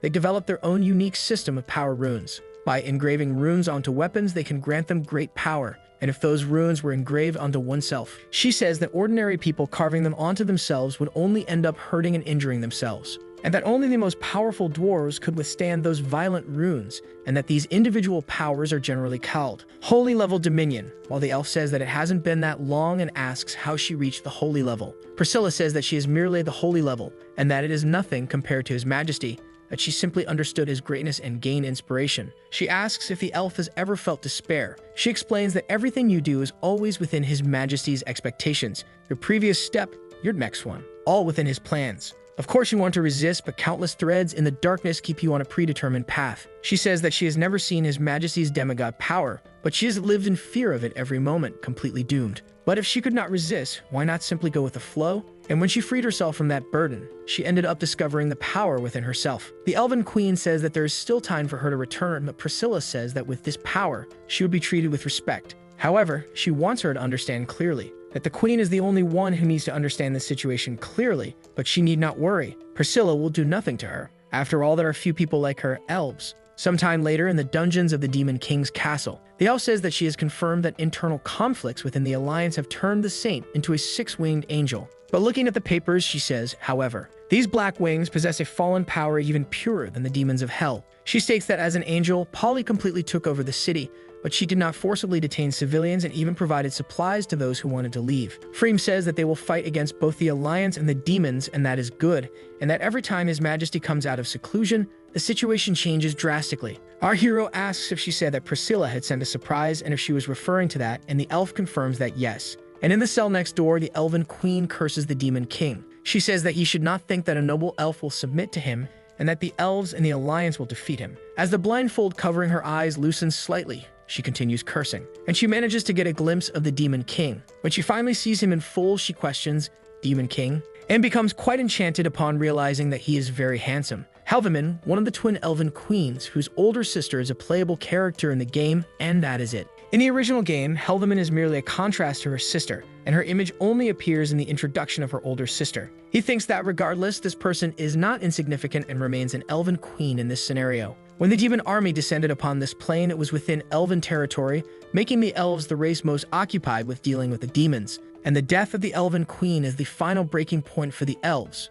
All of them become fallen elves, and their true god completely loses control of the Razma plane. At that moment, the true god, who was so stubborn and insistent about the elves, breaks apart this facade. Because you love Deus Ex Machina too much, just to kill the player, and you don't even consider gameplay, do you? Stammering, the queen asks if he is the demon king. Lucius says yes, but that she doesn't need to worry and should treat this place as her home. They have the principle of always making guests feel at home. She says she won't believe his lies, that she would rather kill herself than be captured, and even if she cannot now, she will in the future. Our hero wonders why the Alliance's captives are all so stubborn, one after another. The elf continues and says, however, if he wants her not to kill herself, that is not impossible, but she has a request. Annoyed, Freem asks how she dares, and asks how she dares to make a request, saying that if not for His Majesty's mercy, she doubts she would still be alive. Our hero tells her to state her request, and if she wants her accommodations changed, he can do that right now, as this is no place for a queen to live. The elf seems to scoff at him, and asks, change of location? How could I make such a simple request? Lucius asks if it is some political demand, such as retreating from a territory or adjusting military distribution. Excited, he thinks, yes, yes, as expected of the elven queen. Her vision is extraordinary. This could take us far. And in the next moment, she says, hold me. She adds that she wants him to embrace her, but it must be a tight hug, and she promises that if he does, she will not kill herself. Surprised and confused, our hero wonders if that is all. Exasperated, Freem says that this is completely unacceptable and that elves are the most hostile race toward them in this plane. So this shameless woman must have some kind of plan. He thinks that he is not afraid since she has no way to break through his defenses, and he really cannot expect anyone here to be normal. Indifferent, Lucius asks if it would be just a hug, and as the queen confirms it, Freem becomes worried. Approaching the woman, he tells her they should do it then, while the dark elf looks on in disbelief. He thinks that given the nature of elves, if he refuses, she will most likely truly kill herself, and he cannot afford to make more enemies. Luckily, it only requires a hug. The elven queen blushes and thinks it is wonderful. She admires his short hair, his pleasant scent, and his elegant aura. Certainly, the demon king is the man of her dreams. She realizes that even through his clothes, she can feel his strong physique, and that all those curves beneath the layers of fabric seem wonderful as well. Out of nowhere, she grabs our hero's butt, surprising him. Meanwhile, an extremely irritated Freem thinks that Elf is a shameless woman. How dare she desire His Majesty? As she moves closer, the elf thinks she really wants to taste him. Very slowly, she runs her tongue along the hero's neck, and Freem is on the verge of exploding as she watches the scene. Unable to bear it any longer, the dark elf steps between them, declaring that this stops here. She says that the queen is a prisoner and that he should stay away from her, no matter the reason. Remaining calm, our hero explains that this is nothing to him, telling her not to worry. Exasperated, the elf exclaims, "Nothing, Your Majesty?" She says that there are several issues in the territory that require his attention and that he should go immediately to take care of official matters. Lucius shouts, "Yes." Freem adjusts her glasses and says, "Good." And she continues to saying that His Majesty should leave things here to her. With a piercing glare, she asks if there is anything else for His Majesty. Frightened, he says there is just one small thing, while wondering if Freem might have overreacted just a little. He asks if he can invite this elf to have dinner with him later, as he wants her to experience the hospitality of the demon army. Bowing, the elf says that just having dinner is not a problem and that the decision is quite fitting for the status of the demon king. Lucius says that is good while laughing. As our hero takes his leave, he says he is going now, while the elven queen thinks that she was so focused on the demon king that she almost didn't notice something. Those seductive, plump lips, and also that voluptuous and explosive figure, along with that tempting brown skin. Turning red, she thinks that she is a wonderful drow. She becomes slightly concerned about the shameless demon hound and the fallen drow who betrayed the gods. She wonders why she gets so excited just thinking about insulting her. Meanwhile, the dark elf sighs. She says that any insult that comes from the elven queen's mouth is a pleasure to her. She adds, "Elf trash, I don't know what you're planning by approaching His Majesty with such shameless methods, but..." She says that if the queen dares to think anything improper about His Majesty, then she will make her regret ever being born into this world. But the only thing the elven queen asks is whether the drow personally carries out all harsh measures. Freem confirms and says that in the entire demon army, no one is better at interrogation techniques than she is. The queen says that is wonderful, and that Freem can begin because she is ready for whatever she has in store. Blushing, Freem wonders if she misspoke or if the woman misunderstood her, as she seems quite eager. Scoffing, Freem says that she won't have time today as both major and minor matters await His Majesty's attention. She adds that someone will come to take the queen to her quarters and orders her to behave until then. The elven queen thinks that she is just leaving like that, and she thinks it's fine and wonders if, should she do something with the demon king, that Dro will attack her brutally. She says that this is exactly what she expected from a lustful and mocking Dro. A little too excited, she thinks. This is so. Drows are fallen elves who abandoned their precious and unshakable faith in the elven gods, which is why they became what they are. So, as an elven princess, she has the duty and ability to redeem this fallen Dro and make her realize the essence of the elven gods. She thinks that she will remember every single one of these humiliations, and that she will personally bring this Drow back from the wrong path. With a leaf-shaped pen, she draws something on her thigh. Meanwhile, outside the castle, the elf feels something strange, wondering why she feels as if she is being watched. Inside the demon castle, our hero says that this meal is her welcome to the demon army, and tells her to feel free to enjoy it. Freem tells His Highness that there is no need for such courtesy with her enemy, especially not preparing food for her. The queen asks if she means that someone like her should be imprisoned and fed pig slop instead. Then she chooses to taste a large pickle that was on the table. Embarrassed, our hero says there's no need to panic as the hospitality of the demon army is not lacking, while Freem is irritated. He explains that preparing this is not difficult since they are just vegetables and fruits, and that they even taste quite good.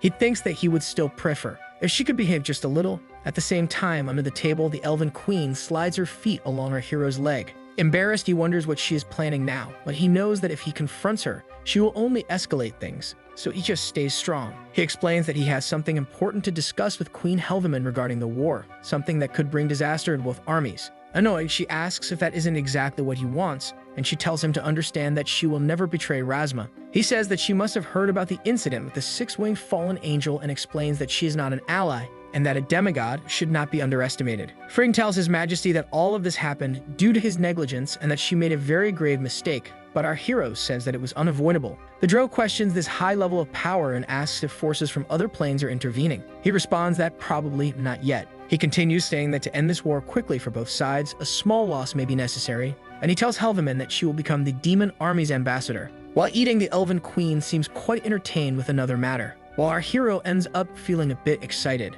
Suddenly, a loud bang, and Lucius, tense, ends up punching the table, while the dark elf calls for His Majesty. But in the next moment, he says it's nothing, calming the woman. The queen thinks that if the Dro catches her, she will certainly be punished, and while that would be wonderful, she loses the opportunity to get closer to the Lord, and she thinks that what she truly wants is to trample on him with her feet. Surprised, our hero asks Freem if there is a problem, while the elf crawls on the floor. Irritated, she tells His Highness that the demon army has never had an ambassador before, but he says that even if they haven't had one before, removing the boot from one of his feet, and he adds that it doesn't mean they can't have one now. He says that times are changing, that the world is constantly evolving, and that they cannot remain stagnant. As their feet tangle beneath the table, he says, otherwise, he will definitely be left behind by the others. And Freem says that, as expected of His Highness, he is always a visionary. But in the next moment, out of nowhere, the elf seems to be in another world. And blushing deeply, she lets out a small moan. Exploding with irritation, Freem asks the elf trash what she is doing, saying she has tolerated her long enough, but Lucius tells her to calm down. Our hero thinks it seems like he stepped on something strange, while the elf asks if, after all this, he still wants her to work for him. He says that her position can be arranged, and he will also release 2 other captured elves to support her. He adds that what to do and how to do it is up to her, and he will respect her ideas. Our hero thinks that she should escape quickly, and as an ambassador, she will be able to leave and visit places normally. Now with the 2 elves, one of them says that they should hurry up and escape. She says she heard that the damn demon king wants her to act as an ambassador, so they can just run away. It also says that the king is stupid and asks if the choices are only up to them, saying that, as expected, he endures humiliation for a chance to live. Suddenly, the elven queen lets go of the girl's hands, and as a final statement, she says that they will not escape. The girl asks what she means by that, while the other, concerned, asks why they wouldn't escape. Shouting, the girl asks if she really wants to become a pet of the demon army, and the other elf asks her to calm down. The woman explains that this is not the case and that escaping is certainly easy, but that it is a cowardly and foolish act, that running away will only guarantee their own safety, but staying there will be a thorn in the ranks of the demon army. She explains that they can obtain important information that could change the war and save lives, like the weapon that was used in the last battle. She asks if it isn't worth investigating that weapon, or if they will have to pay with their lives to learn how to face it on the battlefield. Surprised, the girl says, "Your Majesty." Hugging the queen, they say that she thought far ahead, and that they were wrong to doubt her, and that compared to Heldeman, they are just fools. The queen says that she is happy they understand their mission, and that is why they must work hard so that no one suspects them. Then one of them asks, "But and she follows up by questioning how they should work hard. The queen says that if they slack off, the demon king might discover their intentions. Of course, they need to pretend that they are diligently fulfilling the diplomatic work assigned to them by the demon army. Approaching the table, she picks up a book. She says that they don't just need to work hard, but harder than any other department in the army. If they work 10 hours, they must work 16. Obsessively excited, she thinks, "I want to do this." The girl asks if they will really gain anything from their work. Then the queen explains that diplomacy is not a job where one can stand out simply by working hard.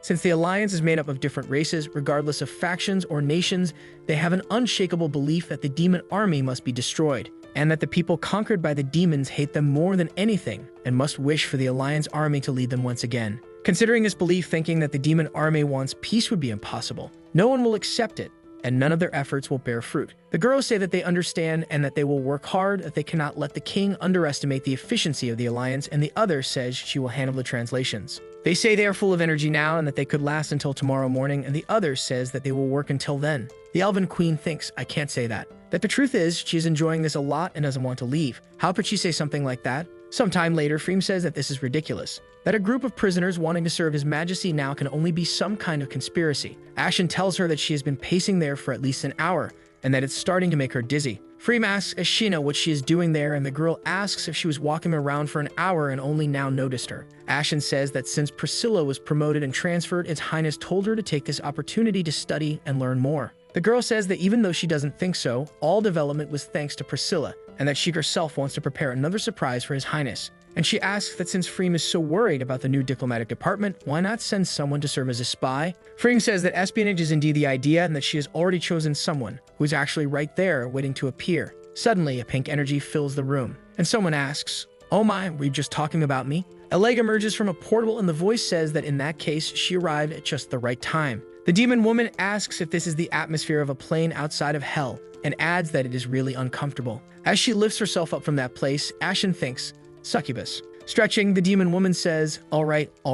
Smiling, she says that the succubus has arrived. The newly arrived woman stretches and yawns. Then she says that cross-plane teleportation is really quite uncomfortable. Annoyed, Freem tells Ibis that this is the Demon King's army, not her own home. But the succubus tells her not to be so serious, since their emperor isn't here right now. This could be their happy hour. Getting closer, she asks Freem how long it has been since they last saw each other, saying the last time was in school, asking if she's right. She says that Freem was in the interrogation department while she was in the potions department. Speaking seriously, she gives a slap to a very specific part of the elf's body. She continues saying that Freem hasn't contacted her beautiful junior for a long time. But suddenly, grabbing the woman's hand, Freem says that's enough. Throwing the succubus's hand away, she orders her to restrain her succubus nature because that is not why she summoned her to the Rasma plane. Ibis says that Freem is such a boring woman and asks why she can't just enjoy pleasures like the other drows. She adds that she knows what the drow wants her to do, that it must be something like being a spy or something similar. She says that, of course, the most important ability of her clan would be the ability to read minds. She says that she hasn't served a demon lord since she graduated hundreds of years ago, but her skills are the best in her entire clan. Ashen asks if the legendary clan can read thoughts, and if they are the best intelligence agents in hell, capable of revealing the gentler side of everyone. Ibis confirms and says that, for example, Ashina's name is Ashina, and that she is a pacifist, but surprise, Ashen interrupts, "No more anyway. How does an army have someone as strange as you in charge of the weapons department?" Freem, irritated, orders the succubus to stop showing off her mind-reading abilities there. Ibis says that her secrets are safe because she still can't read her level. Blushing, Freem says that she is devoted only to His Highness and that she has no secrets. And she shares her concerns about the prisoners from the new department. The woman chuckles and asks if this isn't just spying. She explains that her succubus clan is the best at doing that sort of thing. She tells Freem not to forget that succubi like her can even impersonate angels and saints, allowing them to infiltrate heaven itself. She then asks how, with all of this, Freem can possibly not feel at ease. Freem says that she believes in her talent, which is why she requested her transfer. She warns that elves are highly sensitive and tells her to be careful. Ibis tells her not to worry, saying that she has the best options from her clan and will extract all the information Freem needs. Happily, the succubus asks if Freem would like a bottle, while Freem asks if it's that. Ibis explains that it's her latest research, something that can increase sensitivity by 100 times, and that even just walking could bring unparalleled pleasure.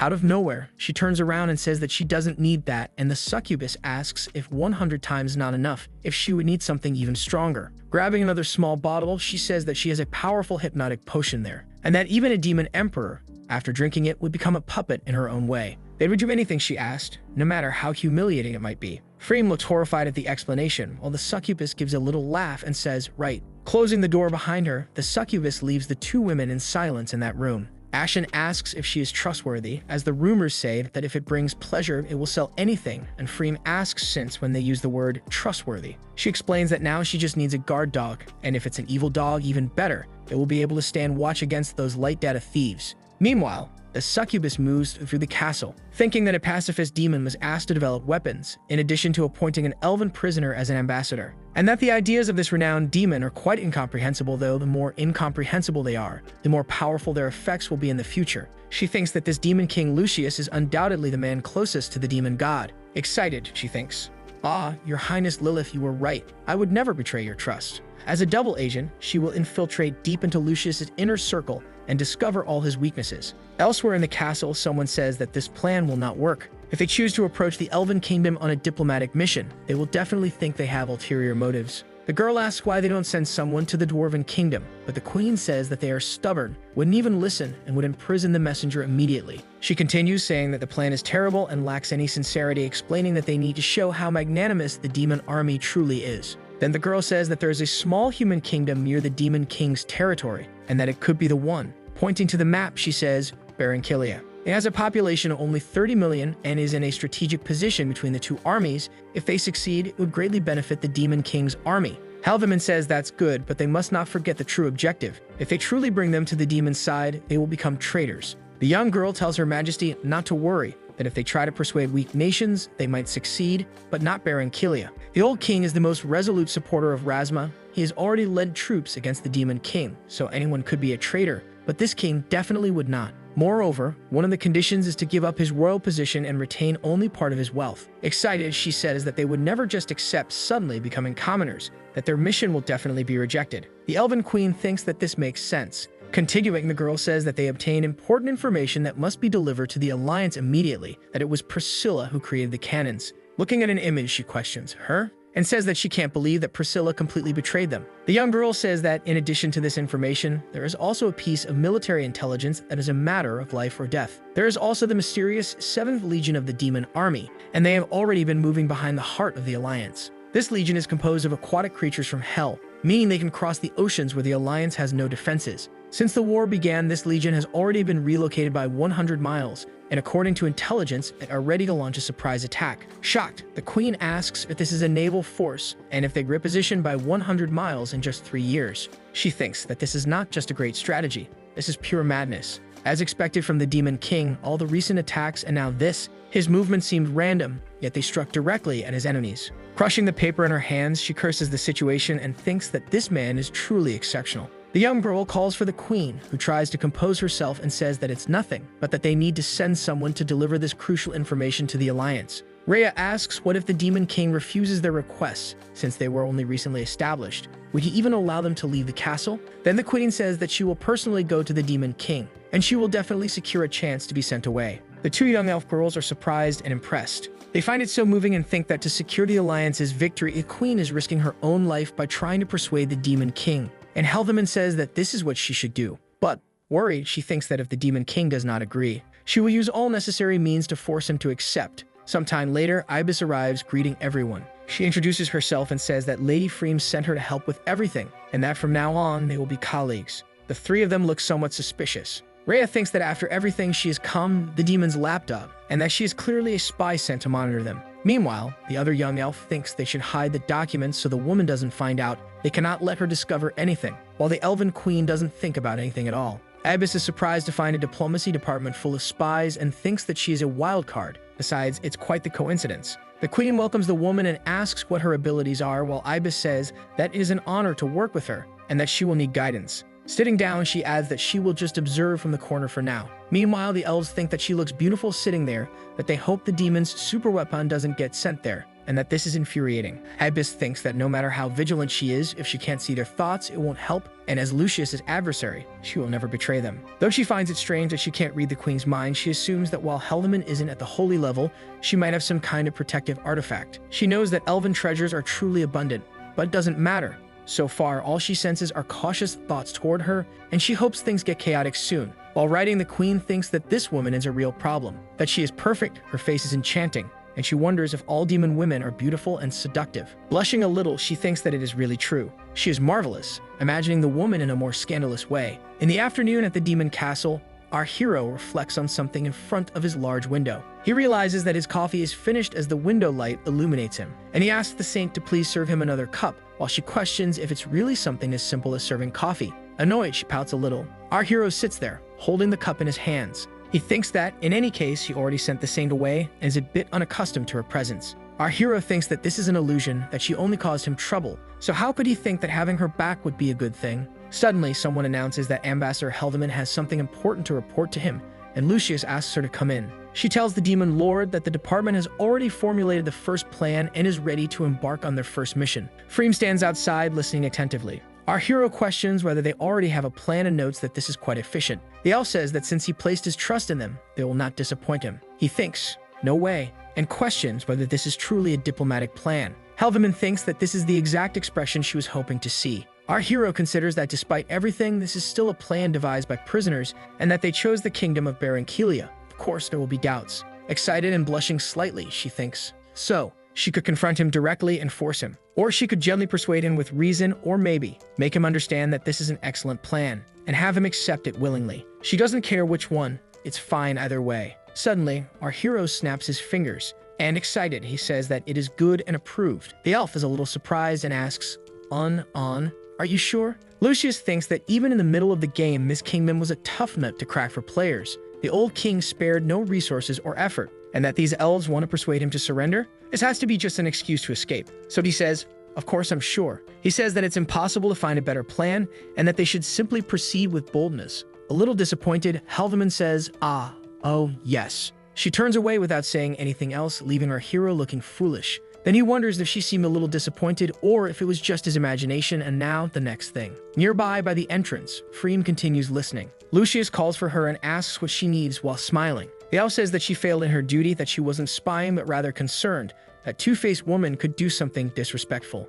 He says that he didn't call her to reprimand her, and if there's nothing else, she can return to work. But Freem says that actually she does have something to report about them. Then our hero tells her to go ahead. She reveals that she actually knows that the department has been slacking off all day, wandering around and being lazy, and Lucius is pleased with this. He thinks that Helveman's department has been working hard and late into the night, and that he was impressed. They even sleep in the office. Excited, she says that the demons she sent to supervise Helveman and the others detected some anomalies. And she adds that if everyone in the demon army had this attitude, soon enough, Razor's plan would belong to his majesty. Suddenly, our hero is devastated and even ends up accidentally tearing the plan. He thinks that it can't be, that this is too terrifying, that although this plan doesn't inspire confidence, there's something more to it, and that, on top of that, his luck isn't reliable either, and that there are too many lessons to learn from this. Suddenly, he tells Freem that he has had another vision and needs a break. She will be in charge while he retreats for a while. The elf questions this. He thinks that in this case, he must go, but since he is infiltrating the demon army,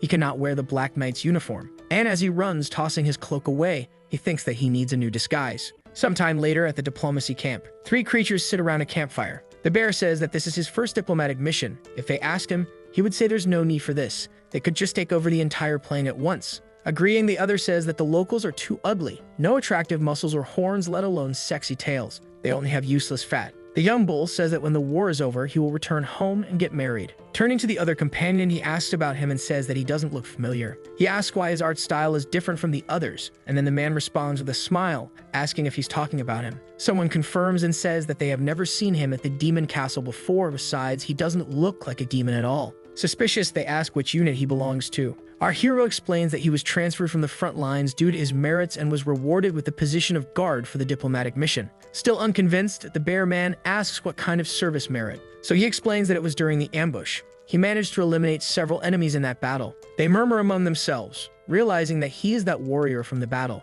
Meanwhile, our hero, trying to play along, says yes. Worried, Lucius thinks that he's being exposed before the plot has even begun. A little while later, they are all sitting together with our hero squeezed between them. Very excited, they ask him to tell them how the battle went. One of them says that he has been guarding the castle for so long that his whole body is sore. Our hero says that, in truth, there isn't much to tell, it was all thanks to the surprise attack. He thinks about how more than 100,000 soldiers were caught in an ambush and completely defeated with the newly developed weapons. The guard asks why his brother is crying, and Lucius responds that he is moved because that battle was very significant and that it was an honor to participate. And crying, he thinks to himself, "Please don't make me think about sad things." The bear man says that experiencing the battle was incredible luck, and seeing how moved he is, it's clear that he's a natural-born warrior. Decided, he declares that from now on, he will be his big brother, and Lucius must learn from him how to get strong muscles and sexy scars on his face. The other says that he will be his second brother, and that now his problems are his problems too. He will watch his back in the demon castle. The three kneel there on the grass, and they declare that by the Supreme Lord, they are now sworn brothers, that they were not born on the same day, and therefore they will not die on the same day. Surprised and confused, our hero watches this scene unfold as the two massive creatures complete their oath. And he thinks, wait, who exactly are you squaring this to? Suddenly, someone appears, calling out to them. Ibis asks what they are doing out there, and the soldiers say that they are just having a deep conversation with their new little brother. She interrupts, saying that there is no need to continue because she isn't interested. She orders them to take the night watch and guard the fields, and the soldiers obey. The demon woman reads their minds and sees that one of them is wondering what the point is of guarding a safe place like this. Meanwhile, the bear seems somewhat intrigued, and the bull man thinks that he just needs to endure a little longer, and soon he will be able to see her again. Meanwhile, our hero sits in his corner with his head down. Ibis thinks that this is yet another one she cannot read, and she wonders if he has a special item like the elf, if he is stronger than her, or if there is another possibility. A spy. She thinks that Freen might have placed a spy among them because she doesn't trust her, and if not for her mind-reading ability, she could have been deceived. Ibis wonders why the man is smiling at her in such a creepy way. Pointing at our hero, she tells him to follow her because she has another task for him. Desperate, Lucius points at himself and says, me? Grabbing him by the shirt, she says that's right and that he must come with her. The soldiers wonder why she took their third brother and question if she might be interrogating him about the battlefield. One of them explains that his brother doesn't understand she is a succubus, and while they don't like the face of the third brother for a succubus, it's different. He says that she likes that kind of feminine look and that he once had a friend who fell into the hands of one of them, and in the end, all that was left of him were the camp remains and his food bones. Looking at those remains, they say, "Third brother, farewell." The young bull thinks that succubi are terrifying, but he really wants to return and see her again tomorrow. A long time later, in another part of the camp, our hero follows Ibis to a cabin. He wonders why she is taking him to this cabin alone. Does she want to torture him? Positioning herself on the bed, she says, "All right, now take it off." Our hero is in shock as realization dawns on him. Tense, Lucius asks her to wait and questions why she is suddenly ordering him to take off his clothes. She asks what other reason there could be for bringing him there. She explains that she is a succubus and asks if it isn't natural for her to have this kind of need. She says that, as it happens, he is her type, and since he will be a guard for the diplomatic mission, his stamina must be quite good. Terrified, he says, "I'm sorry, but I already have a fiancé waiting for me back in my village." She insists, saying that it's just taking off his clothes, and asks what the problem is if he's really going to keep resisting. Ibis thinks that once he removes the treasures he carries, or if she can check the magical inscriptions on his body, she will be able to confirm his identity. But in the next moment, something seems to happen. She is very surprised as she uses her magic. She questions whether he actually managed to nullify her enchantment magic. So the video ends here. If you don't want to miss the next part, activate the notification bell, and see you next time on Tob's channel.